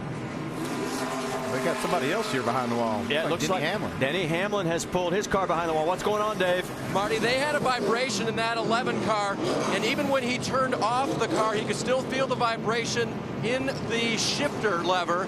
So they brought it back down to see if they could take a look at it on pit road. They determined it was worse than that, and he's going back to the garage. Boy, it must be pretty bad if they're coming in the garage. Came into the evening a 3rd in the points right now. Jimmy Johnson is now 2 laps down and counting as he is still on pit road. Look out, here comes the debris. Denny Hamlin, he ran over a shock absorber earlier, but I think that was just with the tire. I can't see that having anything to do, but these are the type things that they saw in the chase last year that literally kept them from being able to challenge Jimmy Johnson. 2 cars behind, one behind the wall, one on pit road. But you know, a lot of times this is kind of a payback place. When you come to a short track, and you see right here at Indianapolis, Jimmy Johnson racing hard, racing with Kyle Busch. And then right there gets a little loose. And this problem on pit road. Hood up. We just have not seen this in the last 4 years with this team, and now they are back behind the wall. Well, this one here just definitely not Jimmy's fault. It wasn't the team's fault. They were executing really pretty good tonight. Johnson and Hamlin each have 5 wins. They lead all drivers in that category here in 2010. Driver to the truck, Jimmy. And both of them behind the wall. I'm kind of like you, Dale. I just wonder if there's something that's happened over the last few races that's got these two maybe not getting along. Dave, what are you hearing down there? One of the items that's broken on the 48 is going to take a little time to put back in. A split oil cooler was the call. Yeah, they're going to fix that for sure. You can see a lot of fluid actually in front of Jimmy. Somebody else is leaking fluid. And here's Montoya's got some damage to his left front that might need to be addressed. Yeah, that could create a rubbing problem as he goes down and into the banking here. We'll have to keep an eye on that. A lot of damage. Chad Knaus would not get too close to him right now. He has got to be one frustrated guy. And as he walks back, we go back to green flag racing, ending our 6th caution with Kyle Busch, David Rudiman, Bowyer, Montoya, and Kenseth, your top 5. Yeah, how about that name you said third? Clint Bowyer's worked his way all the way from the rear back up to 3rd spot. See, Montoya has a lot of tire rub. Tire rub, man. That's trouble right there. Big trouble for Montoya. He'll have to make a pit stop. This could be a matter of He's going to make a pit stop, whether it's with a flat tire and a crashed car or get it down here as soon as he can.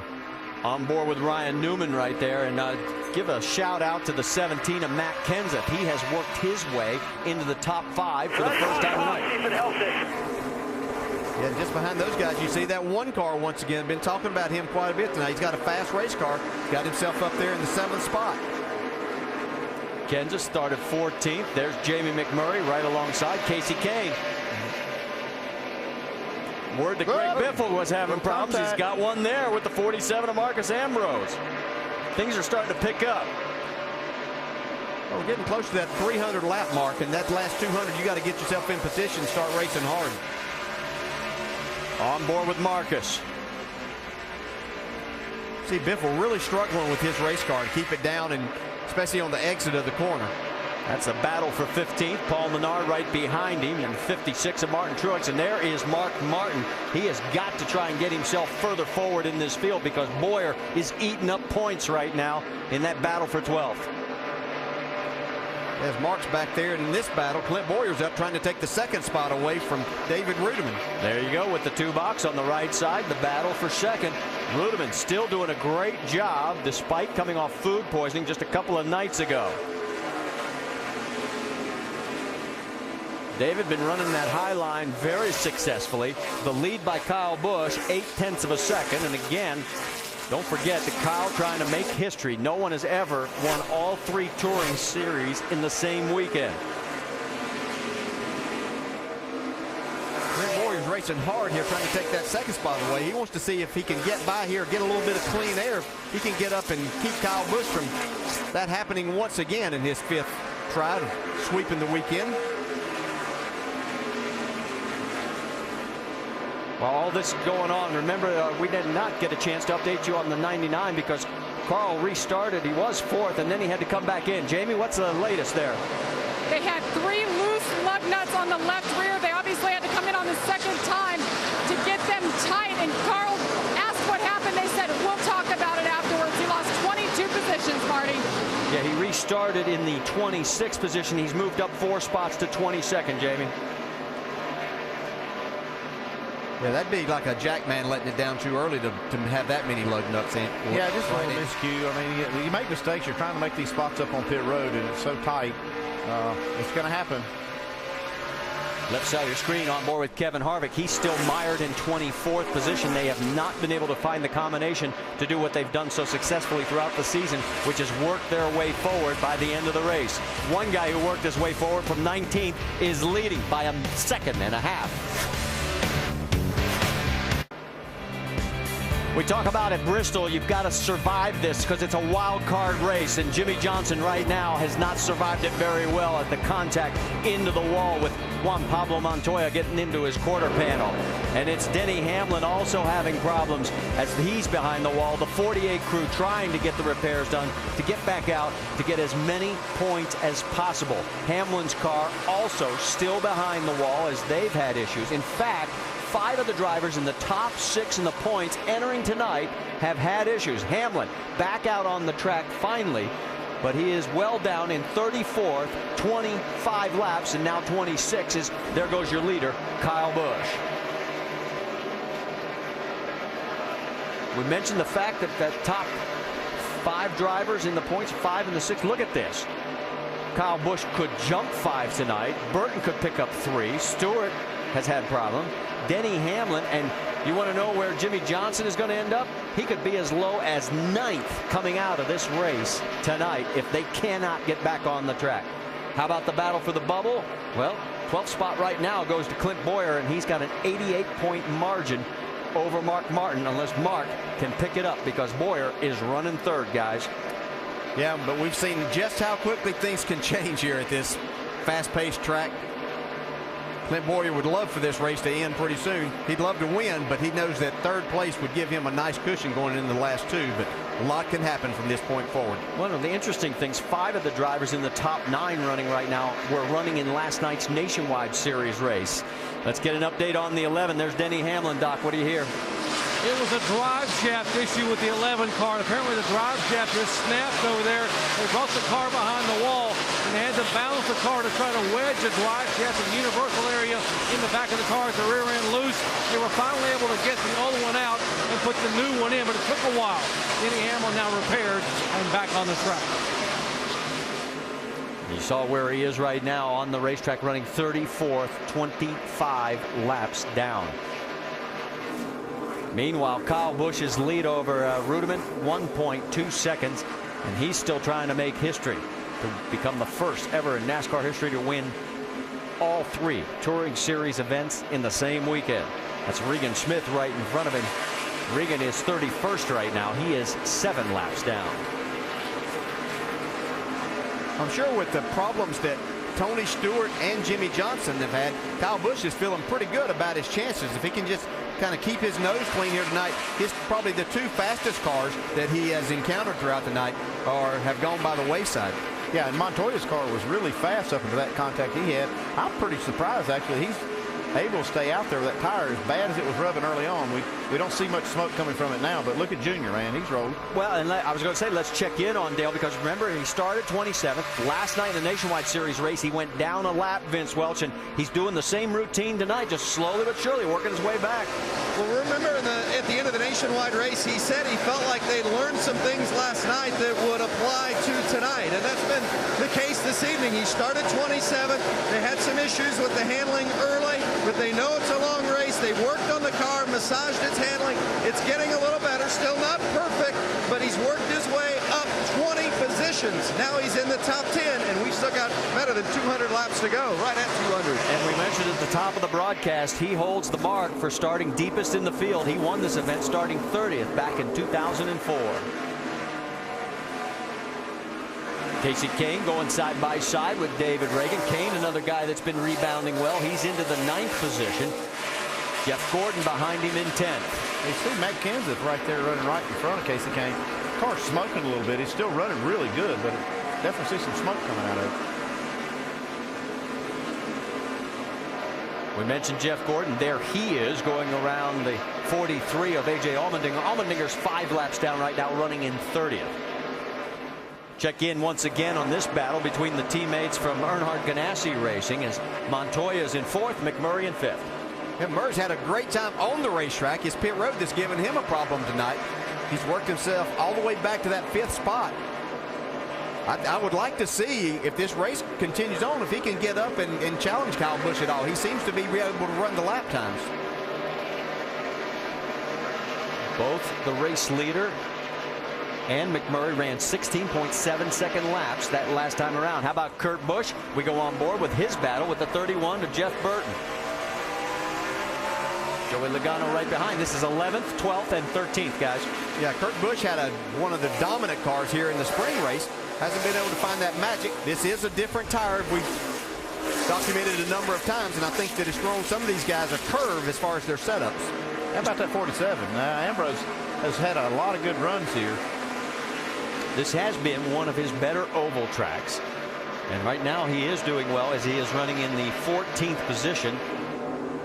And as that battle sort of settles down for a little bit, let's go back up front. There is Kyle Busch. His lead is 1.4 seconds. Joe Gibbs Racing has won 6 of the last 7 races on the short tracks. We'll be back after this message and a word from our ABC station. Major League Baseball on ESPN Sunday and ESPN2 on Monday night. First, ESPN Sunday Night Baseball, 8 Eastern. We got Torrey Hunter and the Angels, Joe Mauer and the Minnesota Twins. And then 2 teams in the thick of the NL races meet on ESPN2's Monday Night Baseball, 10 Eastern.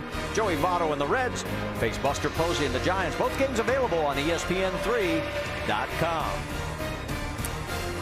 We're working traffic with our leader as you're on board with Kyle Busch. He has now led a total of 140 laps. Jimmie Johnson led the most so far at 175. Yeah, I've been watching that a little bit, and Kyle Busch kind of got his fullback blocker in Denny Hamlin, who's a lot of laps down, but he came back out on fresh tires. He passed Kyle. Kyle just kind of let him go, but Denny's kind of opening up the holes, making Kyle's life even easier as if he needed any help.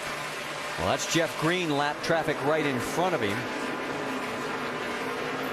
Green is in 24th position. He is on the lead lap, so he is trying to fight hard to stay there. He's the last car on the lead lap. Well, this is the longest green flag run we've had, 70 laps. The longest one we had was previous was 66 laps. Well, Kyle's just making this look easy as he goes around here, though. His car is working extremely well. He gets himself, or when situations present themselves, he's been very smart to just kind of wait a minute, let the traffic sort itself out, and then he takes advantage of that and goes on by. Well, he still only has about a 1 second lead over David Rudiman. Rudiman's car seems to really come on at the end of these longer runs, and that's why I was kind of looking at how long this run's been. We'll see if Rudiman can maybe make up a little ground on it. While all this is going on, Jimmie Johnson is still behind the wall. Let's get an update from Dave Burns.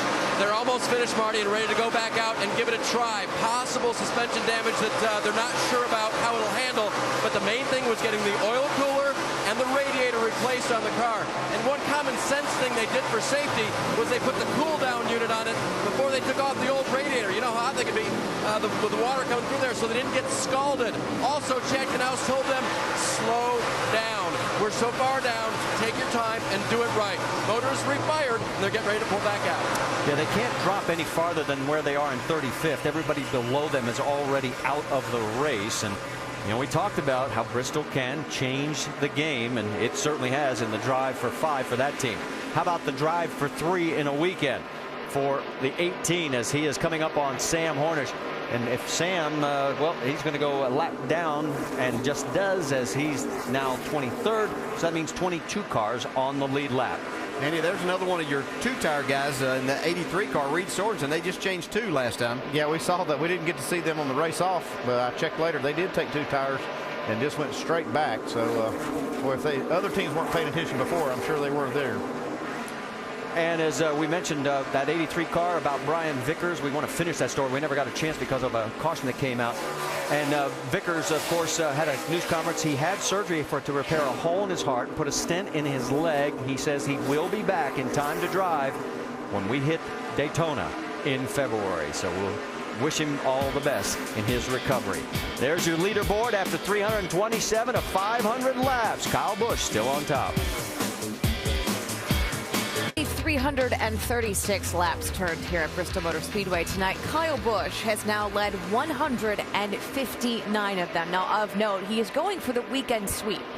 5 times he's attempted to win the nationwide race, the Camping World Truck Series race, and the Sprint Cup Series race. Already this season, he's tried to do it twice, but tonight appears to be his best chance at this. No driver has ever won 3. How does this add to the Kyle Busch lore? Well, I think with the opportunity to do it, it continues to add to the ability of Kyle Busch that we all know is tremendous. I think it's going to be interesting is can he get to the end of this race and not get tangled up with Brad Keselowski, because Brad is obviously not running as well as Kyle, and for Kyle to accomplish this would be incredible. But will Brad play spoiler is the question I have in my mind. Well, I don't know. There's something about this racetrack definitely suits Kyle's driving style. He and Dave Rogers are doing a great job adjusting on this car as the night goes on. But Brad Keselowski might not be the only spoiler. That guy in that one car, Jamie McMurray, is just flying up through the field after having 2 pit road penalties. As DJ said, he's all the way back up in 3rd place. But in terms of retaliation in that 12 car, isn't there a certain team owner like Roger Penske who may frown upon that if Brad retaliates? Yeah, I don't think you're going to see any retaliation. I know a lot of the fans are looking for that to happen, but, you know, look, he's got a really good car. Kyle Busch does. You see Brad Keselowski trying to survive this thing. Obviously not a really good car tonight. I don't think you're going to see the retaliation. You know, back to Kyle Busch a little bit, I'm pretty impressed at how he's able to adjust to this car all night long, and it's took the daylight conditions, it's handled good, the night conditions now. But, you know, he's doing a great job holding on to this thing. That's a fast car he's got, and he could, you know, win this trifecta, I call it. This could happen for him tonight because he's, you know, it's his race to lose at the moment. McMurray is getting pressure from David Ruman, but McMurray has had issues tonight. He slid through his pit stall on the first pit stop. He was speeding on the second, yet he is still, like Clint Boyer, up there running strong. Boyer had problems with he really is. And actually, he just took 2nd place away from the 00. So he's moving forward. I think you're going to see him put a little bit of pressure on our leader here shortly. All right, thanks, guys. As we take a look at Jamie McMurray, as this has been, and you were watching this before, and let's get an update on the one from Vince Welch. Yeah, you know, guys, this may be the guy with the best car on the track all night. They've made 4 pit stops. 3 of those 4 pit stops, they've not made a single change to the car. McMurray loves it, but as Nicole and the guys in the pit studio mentioned, they've had their problems in the pits. They had a loose lug nut penalty. They overslid the box and lost 3 spots on their first stop. But once he's on the track, man, this guy's car is hooked up. And McMurray, I agree with Ray. I think he's going to be putting some pressure on Kyle Busch before it's over with. Could be trouble for Matt Kenseth. He has got problems. He has pulled down pit road, and he is headed for his pit stop. He was 8th. To the right side. Left side looks good. Go, go, go, go. Well, we saw a bit of a chunk of rubber. Don't know if that was just something he picked up on the way in, but they changed the right sides. Yeah, they said that the left sides looked good, so he was apparently reporting something that he may have a flat tire. They said one of them was flat, and I didn't catch that. It Probably the right front. front. We've seen, you know, so many tires go down. This is the longest green flag run, like I said, and kind of looking for this. Kyle Busch on the right side of your screen, he has gotten around his teammate Denny Hamlin now, and on the left side of your screen you're looking at Jeff Gordon and Dale Earnhardt Jr. They are duking it out for the 8th spot. Gordon had fallen back a little bit there, but he's starting to work his way back towards trying to get to that top 5. 6th, I believe, was the highest up that he ever got earlier on. There he goes underneath Junior, so he'll take the spot away, and he does clear. But another strong run tonight after last night's run for Dale Earnhardt Jr. Car's been pretty good. It started to fall off, and I'm speaking of Dale Jr., started to fall off a little bit here with all of these green flag laps. So you have to watch him, make sure that he doesn't have some type of tire issue. There you see Matt Kenseth. He is back out on the track, but he is now 25th, 2 laps down. And the bad news for Matt is he only has 1 top 10 finish in his last 10 races. Now he has a fast car, but there are 2 cars in front of him that are only 1 lap down, so he will not get the lucky dog. He's going to have to do it all behind the wheel if he's going to try and get back into this. And you just saw that puff of smoke.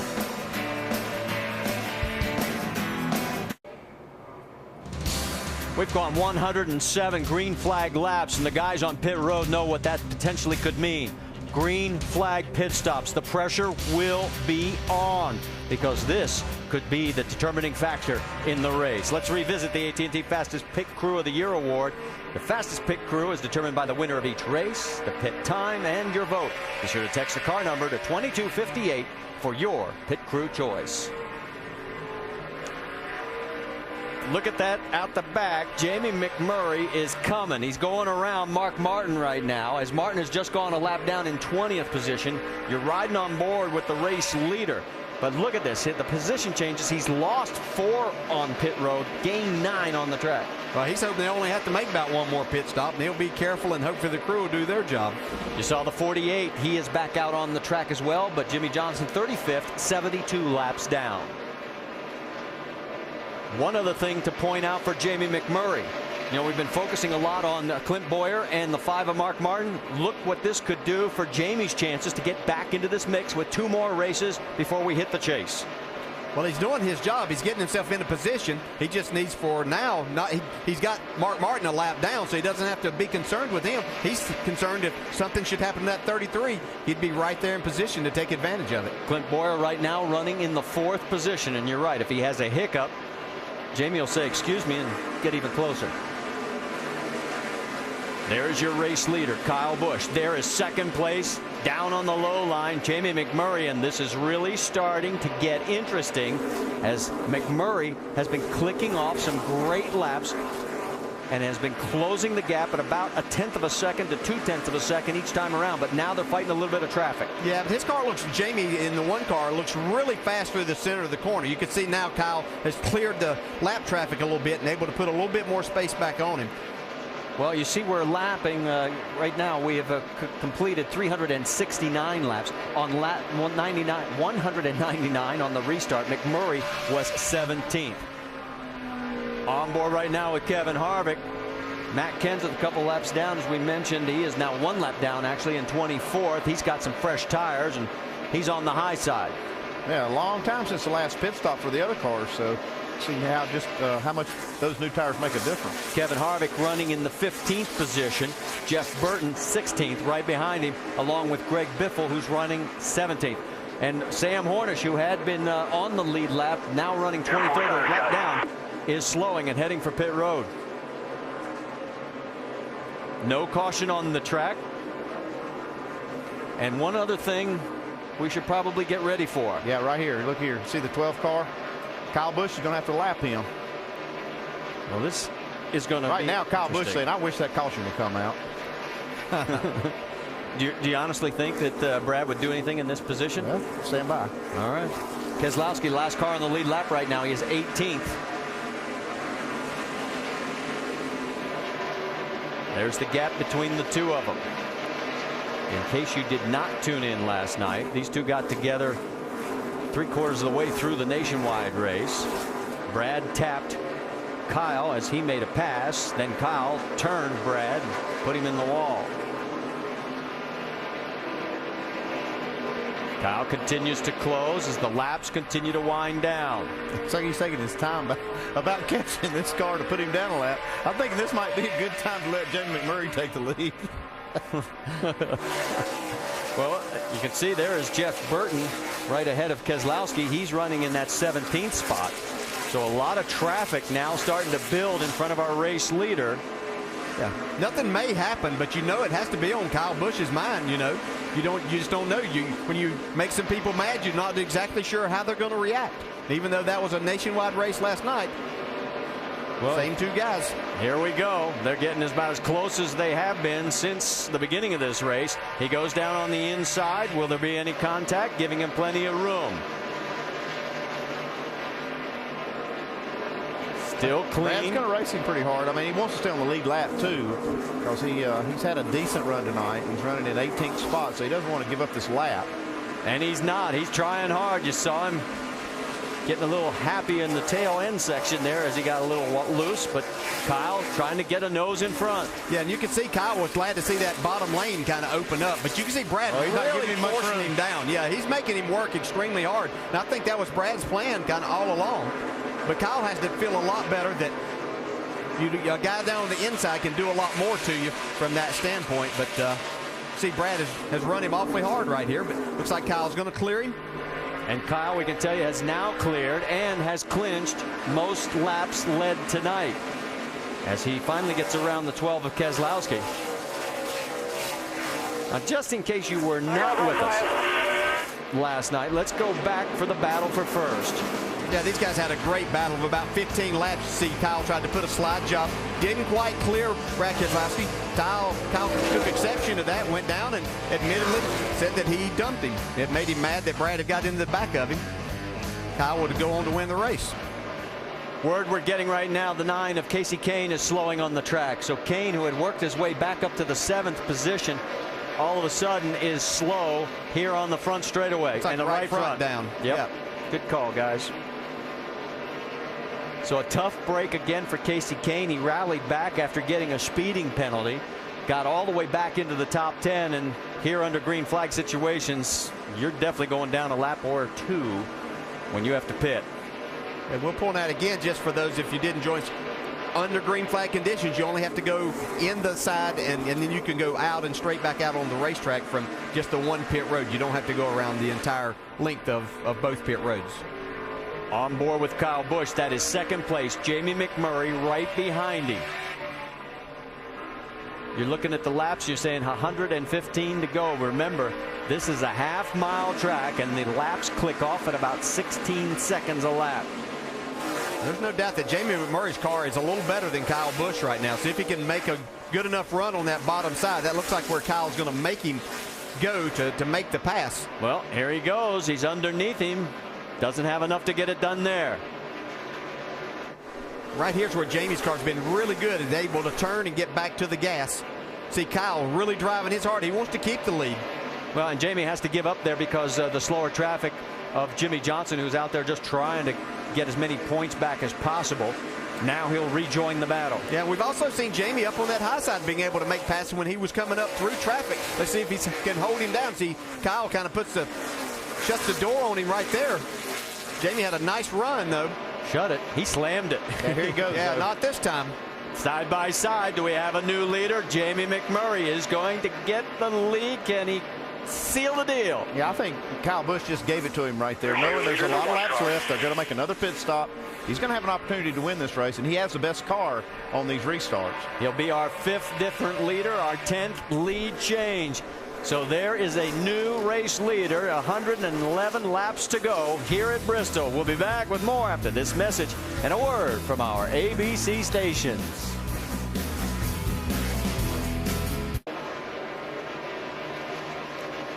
Welcome back to the Irwin Tools Night Race here at Bristol. Make sure to go to NASCAR.com for all your latest NASCAR information. And we are now getting some green flag pit stops. In fact, here come both the race leaders. McMurray and Kyle Busch, 30 miles an hour. It's going to feel like an eternity. Vince? Jamie McMurray's car has been great all night. They've not made a single chassis adjustment on 3 of their 4 pit stops. They're going with 4 tires and Sunoco fuel here. McMurray has loved his car, and Bono Mannion has done his job tonight for sure. Jamie. And Kyle Busch surprised his crew. He made the call to come because he knew the one was. It was a wedge adjustment, air pressure. He wants his car to turn better. He thinks that's why the 1 car's beating him, and you see the 18 wins the race off pit road. Dave. Chassis adjustment and air pressure adjustment for Juan Pablo Montoya. He said no grip in the car, more to the tight side, but still a little bit loose as well. That's a good stop. 145 green flag laps, and we are still under green. There's Joey Logano in. Dave? 20 is in. Logano said, please snug it up a little. The car generally very good. He ran as low as 18th. He was running 8th when this round of pit stops was going on. A good recovery for the 20 car after they didn't know what they had at the start of the day, Jamie. And Kurt Busch been saying his car is not turning through the center. That has been the main complaint tonight. Not happy with the earlier adjustments. Filled it up with fuel and 4 tires, Doc. Jeff Gordon's had a car that's been very loose. It's been screaming on the car. They finally got it tightened up by taking the rubber out of the rear. He drove it from 14th all the way up to 5th position. Car real good, 4 tires and fuel. He's away. During the break, the 16 also came in. Mark Martin has assumed the race lead, but of course he now has to make his pit stop. David Rudiman was the first to come in while we were in commercial break. So the 88 of Dale Earnhardt Jr. And we mentioned the 16 as well. Yeah, back. Dave? 5-car Mark Martin is on pit road. Tight in the center of the corners has been his main concern. The run before, it was very, very loose, and he said, I'm struggling. But tight this time is why he lost all those positions and went a lap down and is having a hard night tonight at Bristol when he needs a really good run. And we're going to get 2 penalties for too fast exiting on 20 of the Joey Logano and the 37 of Tony Raines, so they'll have to do pass-throughs. Your race leader now is David Rudiman, and he was the first to come in and get those fresh 4 tires. Now let's go back because we're hearing word that the 18 had a little bit of contact right here. You can see it got Kyle Busch sideways off of turn 2. Hopefully that didn't do enough damage to his right front. He's currently in 2nd right now. He beat Jamie McMurray out of pits, but David Ruderman, by making that pit stop a little earlier, had those fresher tires longer, got the lead. And we should tell you that 26 of Jeff Green, he is in 24th, 2 laps down. You see David Ruderman going around Kurt Busch. Kurt is in the 12th position, 1 lap down, and Carl Edwards right there, 13th. He is also 1 lap down. And caution. Back her down. We've got debris on the racetrack, and this is going to be big because you've got 11 cars on the lead lap, and we'll have to see who's going to stay out to take the wave around. Well, Kurt Busch will get his lap back, but that's going to leave Carl Edwards a lap down. As you can see him battling there, trying to get back on the lead lap.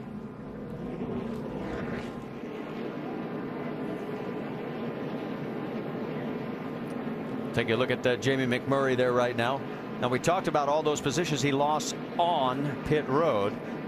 And Andy, take us through, because he's still having problems on pit I lane. mean, you see right there, he lost a second or just about a second on pit road. But I also saw Kyle Busch make a big move getting to pit road that actually got him in front of Jamie McMurray before he made the pit stop. Question I think is going to be, is Kyle Busch going to have to come to pit road to take care of this damage that he has on the right front? Are they going to be okay? Looks like he is making a move towards pit road. No, he fakes, comes back out. You mentioned that race to pit road. Here we go. Yeah, it looks like McMurray kind of got caught out there, maybe by some of these lap cars. Okay, and here they're going to come to pit road this time. See, Jamie really gets out of the gas really early. Kyle Busch runs up to the outside of him. Jamie gives him plenty of room there, so he'd stretched out about a half a second lead, but made all of that up. And then at the other end of pit road. And there he goes. And there is the difference right now between Kyle Busch and Jamie McMurray. Matt Kenseth is back in, and let's go to Dr. Jerry Punch. They will change 4 tires on the 17 car of Kenseth. Fill it up with fuel. He is down and away. Dave. They reasoned at the 42 pit that this would probably be the last time they came down pit road. So go ahead and put 4 fresh tires on it. No fuel and no adjustments. Turning much better in that short run for Juan Pablo Montoya. Well, Carl Edwards is going to get the lucky dog. That will put 11 cars back on the lead lap here at Bristol. Don't go away. Just back to green flag racing here at Bristol. Ruderman is in front of Kyle Busch with McMurray, Boyer, Newman, Kane, and Jeff Gordon. That's your top 7. Dale Earnhardt Jr. is 8th. There's the logjam behind the top 3 as there's about 4 cars. Now they're trying to sort it out. There's Ryan Newman in that mix. Yeah, that last caution was a big break for Matt Kenseth because he got his lap back.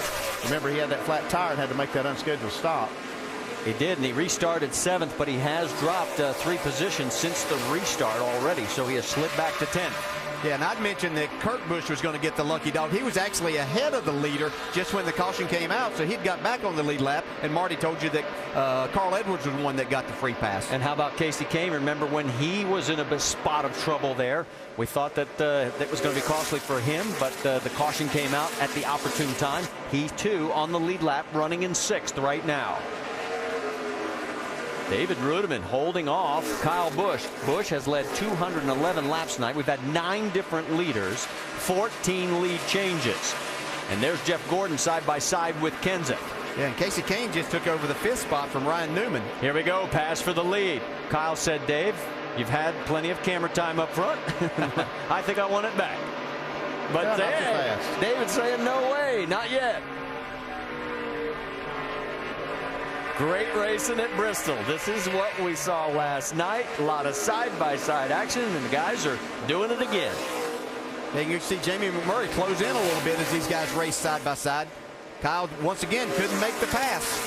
Just couldn't get the forward bite that he needed. Oh, that's a good move right there. Oh, contact. Yeah, oh, look out. He almost hit the outside wall. It was a good move till then. He's still, man, I tell you, Kyle Busch is working him over here. Yeah, he's definitely got the chrome bumper up there, right there on the quarter panel, and gives him a little more room this time. Yeah, but he cuts down and cuts him off there, and that hurt Kyle's momentum on exit of the corner. Jamie McMurray's watching all this and saying, if you guys take each other out, I'll take over the lead. Thank you. They might not even need to do that. He might just be sitting there thinking, you guys use up your cars a little bit racing this hard right now. Got 75 laps to go. Hey, Casey Kane's car has really come to life here. Yes, it has. Clint Boyer's right there in 4th, but there is Casey running in the 5th spot as they go around the wounded Jimmy Johnson, who's in 35th.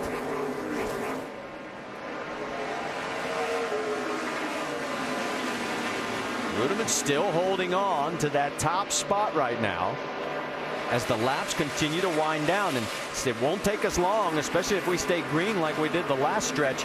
75 to go. Casey Kane on the high side trying to take that 4th spot away from Clint Boyer. Is going to be able to do that. And it does. He does take over the 4th position. Yeah, we might have a new player here for racing for the lead here eventually. Boy, and what a way this track can change. He had the speeding penalty, had the problem right before that last round of yellow. And here he is back in the mix. Yeah, you can see Kyle Busch try to fake, give David Rudiman a little bit of a fake to go to that high side last time to get him to move down maybe a little bit on the track. Now he's trying that low side once again. Whoa, he got loose. Get sideways. And here comes the 18. He says, you've opened the door, trying to squeeze through, and he does. So Kyle Busch retakes the lead now with 72 laps remaining. Well, that's a great move Kyle Busch made. Get up on the bumper. That got Rudiman a little bit loose getting back to the throttle. So it sorts out for just a moment. Now will Jamie McMurray go for 2nd? Stay with us to find out. 63 laps remaining, and at the bottom of your screen is our race leader Kyle Busch, and he has opened up a 1.5 second gap over 2nd place David Rudiman. And for Sprint, bringing you an inside look at the chase for the NASCAR Sprint Cup on the Now Network. Let's listen in to Kyle. Coming this time. Coming. The one's coming also. Get down. At the line, 4,200. And that may be the move of the race, because he got out ahead of Jamie McMurray. And then at the other end of pit road, there is the difference as he gets out that much ahead of Jamie McMurray. For more NASCAR stats, in-car audio, and live race radio, check out NASCAR Sprint Cup Mobile at sprint.com/speed. Kyle Busch now his lead up to 1.8 seconds in the last 9 Bristol races. The only driver to lead the most laps and win, guess who? You're looking at it, Kyle Busch. He did it back in March of the past year, 2009. There's the battle for 2nd place. Jamie McMurray has not been able to get around the 00 of David Rudiman, and Casey Kane has pulled up into that mix as well, guys. Yeah, and that's what was so important about that pass that Kyle made to get by David Rudiman. Now he's got these guys held back a little bit. I think McMurray might be a little faster, but you got to be able to pass the guy and get by. As we see Greg Biffle up in the top 10, battling Juan Pablo Montoya for that 8th spot. Biffle down low, has to fall back behind the 42. Yeah, Greg's really had to overcome a bad qualifying run. He started pretty far back, and they tried some strategy that didn't work. They took 2 tires. Didn't work very well, but they've really clawed their way back into this. Well, next time by, let's check the speeds at the line, see who is the fastest of the 13 cars that are running on the lead lap. I'm going to take a wild guess and say it's our leader. Well, we'll just see right here. So far, you're right. Yeah, looks like it's going to work. 2nd quick goes to Clint Boyer with Ryan Newman, the winner of the modified race on Wednesday night here at Bristol. He being the 3rd fastest, and Jimmy McMurray's crew chief, Kevin Mannion, was the crew chief on that modified win. Kyle got got a good car under Jamie McMurray tonight. If Jamie can just find a way to make this pass on David Rudiman, he might have a shot at it. Elliott Sadler going another lap down. He is now 8 laps down in 29th in that 19 car, and that battle for 2nd place continues. We've only got 53 to go.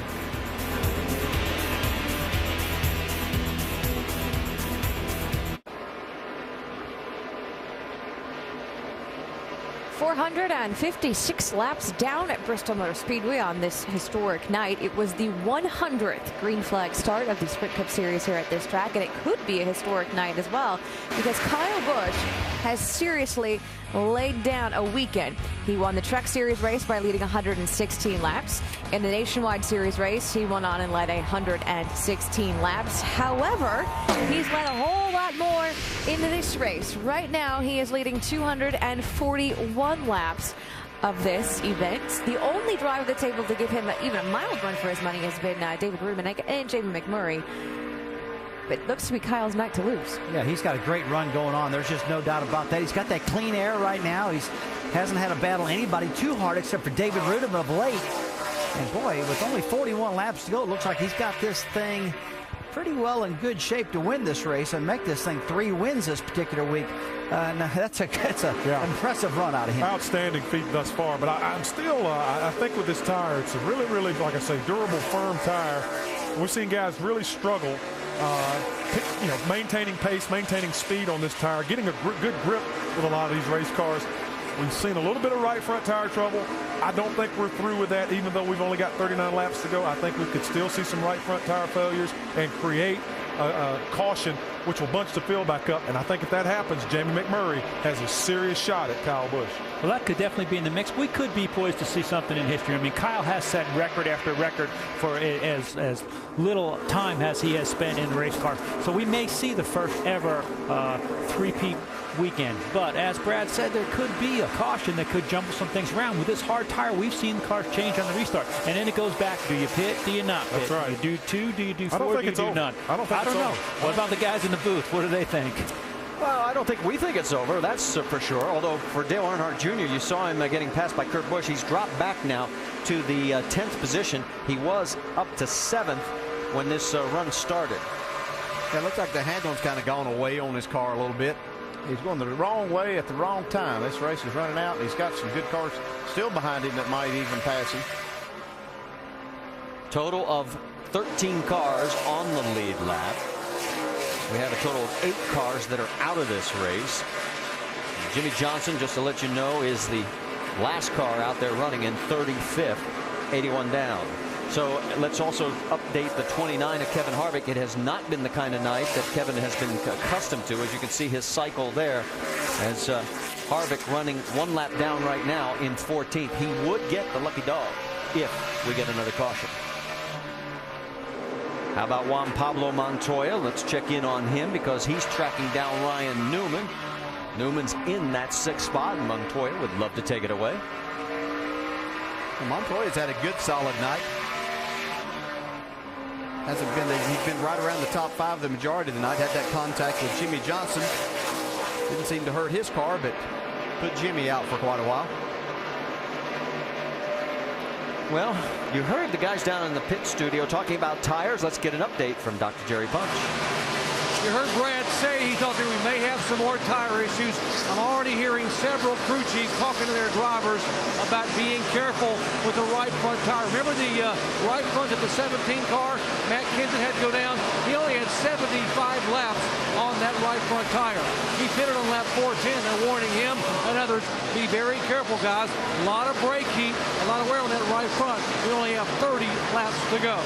That's about 15 miles, but a lot can happen at Bristol in 15 miles. We're back after this message and a word from our ABC stations. 20 laps to go here at Bristol, and you're looking at race leader Kyle Busch. He has now led 263 laps. He's been one of 9 different leaders. We've had 15 total lead changes, but right now it's all Kyle's race to lose. He has just put Mark Martin, as you saw Mark go by, 2 laps down. His lead over David Rudiman in the double zero, 2.1 seconds. Jamie McMurray right there trying to get around Rudiman again, but hasn't been able to get it done. No, it looked like he was struggling a little bit this car, but he dropped back. Looked like he cooled his tires off a little. Now he's making one more run at that 2nd spot. And the 39 and the 42 still knocking on each other's doors as Ryan Newman holds off Juan Pablo Montoya.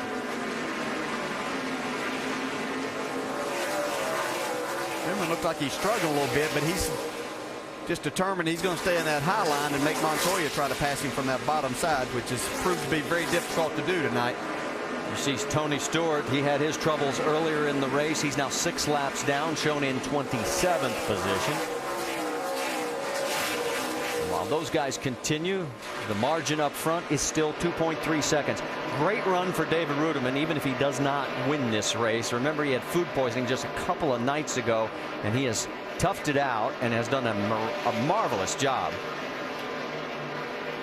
Yeah, Dale Earnhardt Jr. has felt like a rock this last run. He fell from, I think it was 7th on that restart. Yep. He's the last car on the lead lap right now, 13th. And there he is. You see the cycle. Let's get an update on the 88, Vince. Well, Junior's been battling the handling issues, and he said he just, on that last stop, it was just loose in and tied off. And then he radioed in about 15 laps ago and said, man, I'm just holding on to this thing for dear life. So it's a handful right now for Junior as he tries to make it through these final 13 laps. Well, and he's, as we pointed out, the last car on the lead lap. And boy, it is awfully loose. And there, just a few cars back, is our race leader, Kyle Busch. His lead 2.5 seconds. You know, in the last 10 short track races, Kyle has had the most wins with 4. Jimmy Johnson, Denny Hamlin had the other 3 each.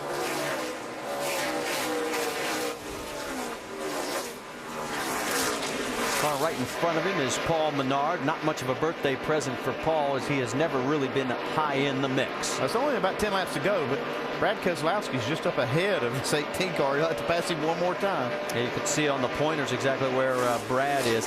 You know, I think at this stage, I don't think anything's going to happen. He obviously had 2 other chances. Marcus Ambrose and Paul Menard separating the 12 from the 18. And this time there will be 9 laps remaining.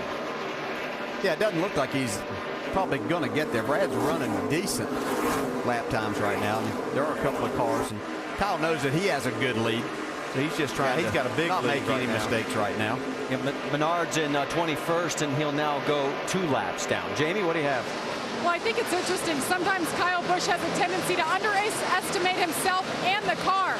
After practice, where he was 28th and 20th this weekend, he said, guys, I hope a good handling car will be better than a fast one. Well, he obviously has both of them covered as he continues to check out at a 2.5 seconds right now. He's saying the car is getting a bit loose, but Kyle Busch, nice and happy on the radio. Well, and he should be happy because we are closing in on another page of NASCAR history. It has never been done where one driver has won all 3 national touring events in the same weekend. It's a big deal for Kyle. He's wanted to check this one off for a long time. He's really got it in hand right now, and it's going to be pretty satisfying for him. Yeah, and I'm sure he's grinning about those 10 bonus points that gets him closer to Jimmy Johnson and Denny Hamlin, who have the most victories as we head towards the chase too. So a lot of good things coming from this night. A lot of action there between Clint Boyer. He's trying to hold on to that 4th position over Casey Kane. He just got around Kane, and he wants to put a little more room because that gives him a little more gap. Right now, the way the race shapes up, he'll have a 100-point margin over Mark Martin for that 12th and final spot. Jamie? Kyle Busch just radioed in. Guys, I think I have a track bar mount coming off, or I have a flat tire. They're keeping an eye on it right now, guys, as we will do the same. Well, we said this race can change in a heartbeat. Let's listen in.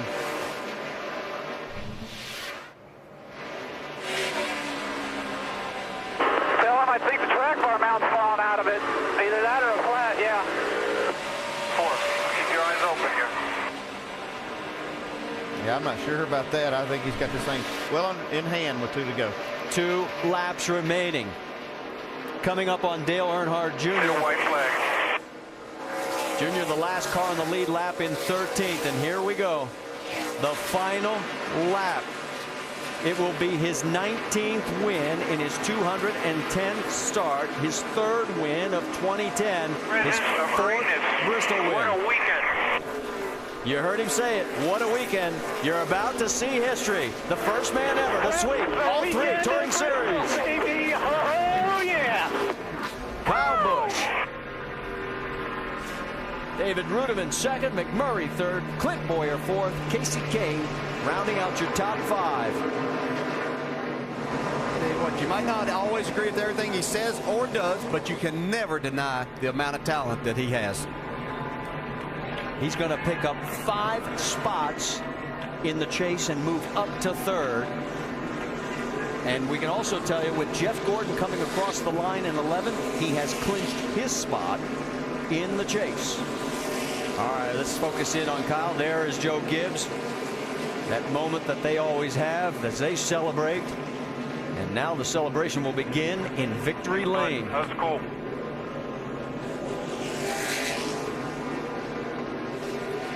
Cannot imagine how hard this is. I mean, think about this. 3 touring series and you win all of them. Yeah, and here at Bristol, that's the amazing thing. I mean, there are places that you would think would be easier to do, but having everything go your way, you had to come from the back in the truck race.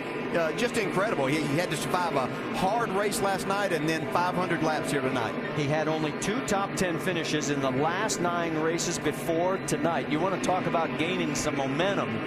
Well, it's going the right way for this 18 team right now. First step in the right direction as here he comes to get the checkered flag. Let's check in with Jamie Little. Dave Rogers is crew chief. You said we're in presence of greatness. Put in perspective what sweeping the weekend for the first time ever means to you guys. Well, it means a ton. You know, it meant so much to Kyle Busch. And he worked so hard, and you know, to come out here at Bristol, a place he loves, and hear all the fans boo, and you got some wise guys that get introduced behind him, and he handled it like a champion. He raced the class all day and won the race. This means so much to this entire Joe Gibbs Racing, Doublemint M&M's Racing. You got it all right. I'll let you go to victory lane, and we'll meet you there. Marty? Yeah, notice all those burnouts? They all belong to Kyle Busch. All those black marks on the front straightaway are his. Absolutely, and there he is. He owns the this crowd. place.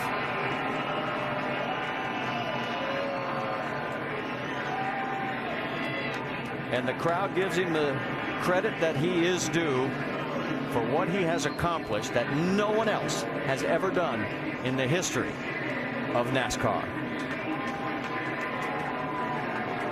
I think the Truck Series with burnout was the one on the left, the Nationwide was the one in the middle, and the one on the right was tonight's. It's just quite an accomplishment. Again, at this very difficult racetrack, makes it even more special. Well, get your DVRs going here, because we'll show you all 3 wins. This is Wednesday night when he took the truck from the back of the field, remember that, all the way to the front. Then last night, the controversial finish, and he said, you all cry, I'm still going to take the win. And then tonight, as he caps off what has never been done in the history of the sport. Stay with us. When we come back, we'll talk to him. 5 times to accomplish sweeping the weekend. Oh, Dave, thank you guys. I can't believe it. Swept the weekend at Bristol, baby. Oh, yeah. Woo! And from there, it's only a short drive to victory lane. And the party is about to begin, as there he is, and he can't wait to get out on this one, I guarantee you. Here he comes.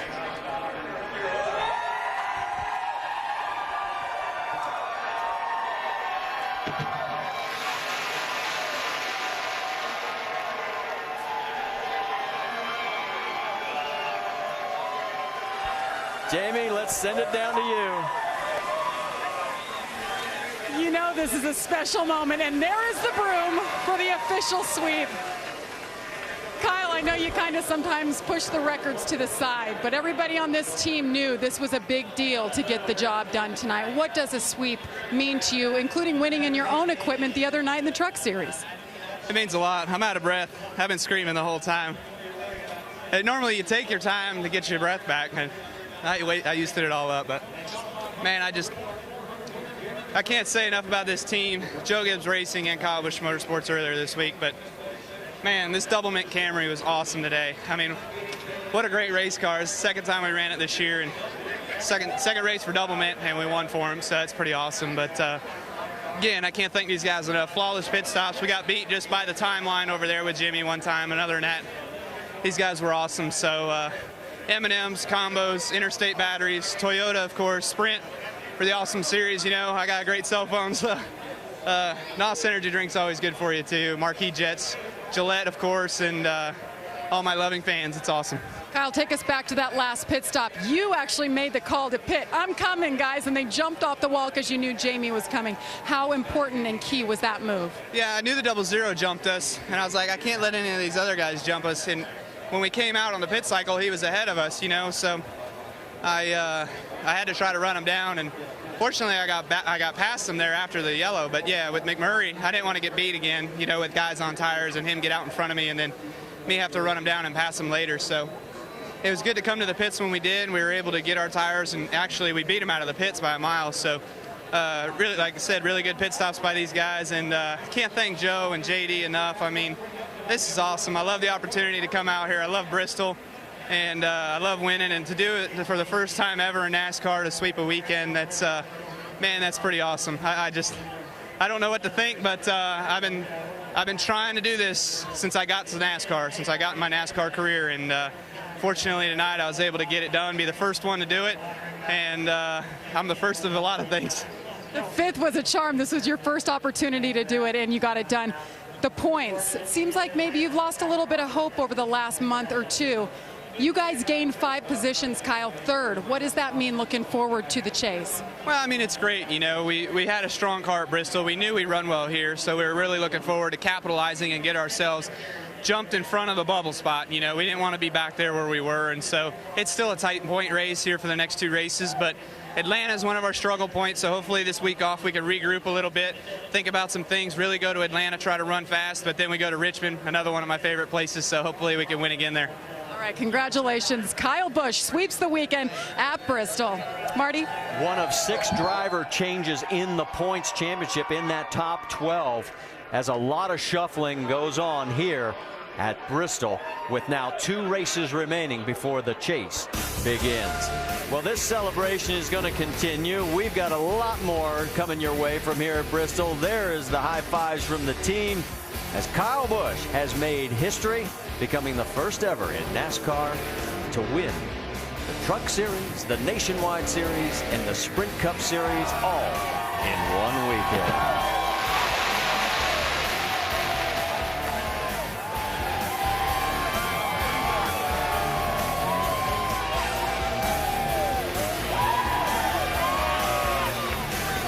Position changes in the top 12 in the chase for the championship and the race to the chase, and you can see that 2 drivers are now in. Kevin Harvick clinched last week. Jeff Gordon clinches this week. And look at the bubble, because Jamie McMurray has now moved ahead of Mark Martin, but a big night for Clint Bowyer. His 4th place finish now gives him a 100-point cushion with 2 races remaining. Well, let's check in with Jamie McMurray. He is with Vince Welch. What a great night for Jamie McMurray tonight. And I'll tell you what, this team gave you one heck of a race car this evening. And I know you had a couple of issues in the pits, but ultimately, what kept you from getting Kyle there at the end and getting past Rudiman as well? You know, we put the last set of tires on, and we did it under green, and the front tires just felt flat the whole time. I had lots of grip. Balance just got real tight, but it was a really good night for our Bass Pro Shop Chevy. We had Johnny Morris and his boy here, and some friends, and they've been at every race we've won this year. And I knew we had a really good car when happy hour was over. And when I saw Johnny here, I was like, got a good car, and I said, you've been good luck, so you never know. And honestly, at one point there, I really thought we were going to have the car to beat, and at the end, we just didn't have the speed we needed. 13th in points. I know you're still 100 away from that 12th spot. Can you do it in 2 races? I don't know. Everybody worries about points, and every time I do, we struggle. So I appreciate you telling me how far I'm out, but it's really irrelevant. We've had a great season, and 2 races, a lot can happen. And fortunately, there's only one guy you got to beat now. When you've got 4 or 5 in between you, it makes it a lot harder. But that's cool. Cars are fast right now. He won the Daytona 500. He won the Brickyard 400, and he had a real good car tonight here at Bristol. Jamie McMurray. Jimmy Johnson climbing out of his damaged race car. Jimmy, what happened out there with you and Juan Pablo? It was a restart, so everybody's running hard, and we came down the back, and I've got to look at the video, but I thought I left him enough room on the outside lane there, and we were on the straightaway for a little bit, and then all of a sudden I got hooked with force. You know, it's not like we bumped and banged, and I squeezed him. I thought we were on the straightaway and everything was fine, and then around I went. So, and I don't think it was something intentional. I don't think he was trying to dump me, but I just have to look at things and see. I really felt like I left him in the room. We saw Felix Sabatos come over and talk to you when you climbed out of the car, Juan Pablo's co-owner. What do you have to say? He apologized. He said that Juan felt really bad, so I'm not sure if what that may mean. And like I said, I don't believe it was intentional. And the Ganassi guys and Chip, Felix, Juan, we're all friendly. I mean, I hate something like that happened tonight, and I look forward to looking at the video and understanding what really went on, because this is a really disappointing night for the Slows team. We had a shot at winning this thing. Tough night for Jimmy Johnson, who drops 4 positions in the standings all the way back to 9th here with 2 races to go before the chase. What do you think, guys? This is not what everybody thought in the old drive for 5. Well, I mean, he had a good night. They had a good car, and they were executing real well, and just got caught up in a wreck. I mean, actually, I think they've made a little headway. Yeah, well, they've said that the short tracks hadn't really been the big issue, so we'll see as we go to Atlanta in a couple of weeks and see if they've got some of those things worked out. Yeah, by any means, don't be counting them out because of where they're sitting. They're still, if things are reset and Denny Hamlin doesn't win another race in these next 2, they're still going to be tied for the lead as we go into the chase. It is his 9th finish of 20th or worse this season. All right, let's talk to the man who suffered through food poisoning and still managed to come home in 2nd, David Rudiman. Vince? What a great run it was for David Rudiman tonight. 2nd place, and a good battle with Kyle Busch throughout. At one point you talked about if you could get a little better off, you felt like you had a winner. Did you get what you needed to win the race? Well, Rodney Childers and the guys gave me exactly what I asked for with Aaron's Dream Machine. Unfortunately, the stuff we did to help the exit hurt the center of the corner, and so just couldn't quite get it back to just rotating the center is good. But all in all, a great team effort by everybody. Michael Waltrip Racing, Toyota and Toyota Racing Development, great horsepower, and Aaron's and my team did a good job. I get here, I had to only practice half the practice, and they had to work with 2 different drivers. So credit goes all to my team. Those guys bounce back and forth with 2 different drivers and change into 2 different driver styles, and really proud of my guys and, happy with the outcome tonight. What kind of confidence builder is it for this team over the past month? You won at Chicagoland, you come here in Bristol, and you run 2nd. What's it say about what you guys are capable of doing? Well, I mean, we know we're capable of winning races, and but unfortunately, since Chicago, we haven't done a whole lot right, So my team's an excellent team, and I've made a lot of mistakes in between the Chicago race and now that have hurt us. So I'm proud of my guys. They're doing a great job, and we got some good racetracks coming up for us, so we keep digging and see where this deal ends up. There weren't any mistakes tonight. Great run by the 00. 2nd for David Rudiman. And he's sitting on the wall because he looks whipped. And I've seen guys, you could fall out of the seat in this track when you're healthy. It's the most physically demanding racetrack that you'll encounter. 500 laps around here. We didn't have a lot of caution flags, a lot of green flag racing there at the end. David Rudiman deserves a lot of credit. He was giving credit to his crew for a good car, but he deserved a lot of credit for sitting in there tonight. Celebration continuing down in Victory Lane. Let's check in with Dave Burns.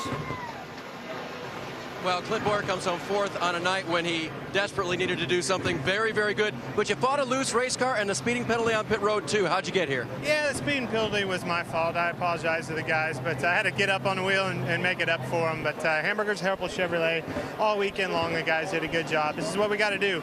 We're in the pressure cooker, and the guys are responding in a good way. And I told them to have fun with this. It's my favorite racetrack, and, we had fun with it. Isn't quite what we wanted, but top 5 runs is pretty good. I tell you what, love him or hate him, Little Terry did pretty good. Three races in a row winning right here. That's pretty cool for Kyle Busch. And Clint, it seemed like tonight had the typical up and down of Bristol. You were in the mix, you were out of the mix, and you ended up in the mix. How do you focus on that all night and do this? This is that's short track racing at its best. You just got to go out there and race as hard as you can, take what it gives you, and just never give up. I mean, you never know the outcome of this thing. I just knew the caution was going to come out and shake things up, and we was going to have to play strategy and hold on, but it didn't. It was a good night for us, and proud of the guys. All right, now you have another pursuer. Jamie McMurray is now the 13th place guy, but he's 100 points back with 2 to go. How do you assess it? Well, again, our cars are running well. 100 points is a lot. It's a lot more than 35. He did a good job tonight. He drove a good race. His car was good, and I expect they will be. But Mark Martin and Ryan Newman aren't out of this thing either. So we just got to keep digging, doing what we're doing, and they ain't going to catch us. Great night for Clint. It was indeed, and not a bad night for Matt Kenseth either. You finished 10th tonight. You had a right front go down, I think, with about 150 to go, and still were able to salvage it. Good night. Yeah, we ran about 7th or 8th, I guess, most of the night. That's about what we were in a long run. We're a little better. Short run, we're a little worse. So, some reason we popped our right front. I don't really know why. A few of them all went there, and got fortunate the way the cautions fell and stayed on the lead lap. Yeah, well done. Nice job tonight. 10th place for Matt Kenseth. Jamie Little. And Coach Joe Gibbs here in Victory Lane celebrating. What a night it's been like for you. Coach, what is this moment like for you to sweep the weekend, something no other owner's ever done? Well, I think the thing we love about sports, there's so many highs and so many lows. The thrill of victory, the agony of defeat. As an example, Denny tonight, we have break a piece, and I felt bad for FedEx, but on this side, this is a real thrill. I think for everybody on the race team, this is extremely hard to do. I know Kyle was geared up for it, and I went over to his motorhome before the race. I said, whatever happens, I know you're going to give it your best. Just, hey, we'll do the best with what happens tonight. He did the best. I just really appreciate Double Mint and the Mars people. Everybody's been great over there for us. It's been a great relationship. I appreciate all of them, and everybody's not here. We're celebrating for you. Coach, you were a little bit late getting up here to Victory Lane. Of course, you were over with Denny Hamlin, who had a tough night, finished 34th, and now you're here celebrating. What is it like for you on both sides of the fence tonight? I tell you, the one thing about 3 cars, it's rarely ever that we leave the racetrack where everybody's happy. And so I guess you never get used to that. And this sport is extremely tough. This crowd tonight, was that awesome or what? You're looking up there and saying this is an awesome place, an awesome crowd. Hopefully everybody out there enjoyed it. I just know the Lord's blessed us with a great experience tonight. We're going to enjoy it.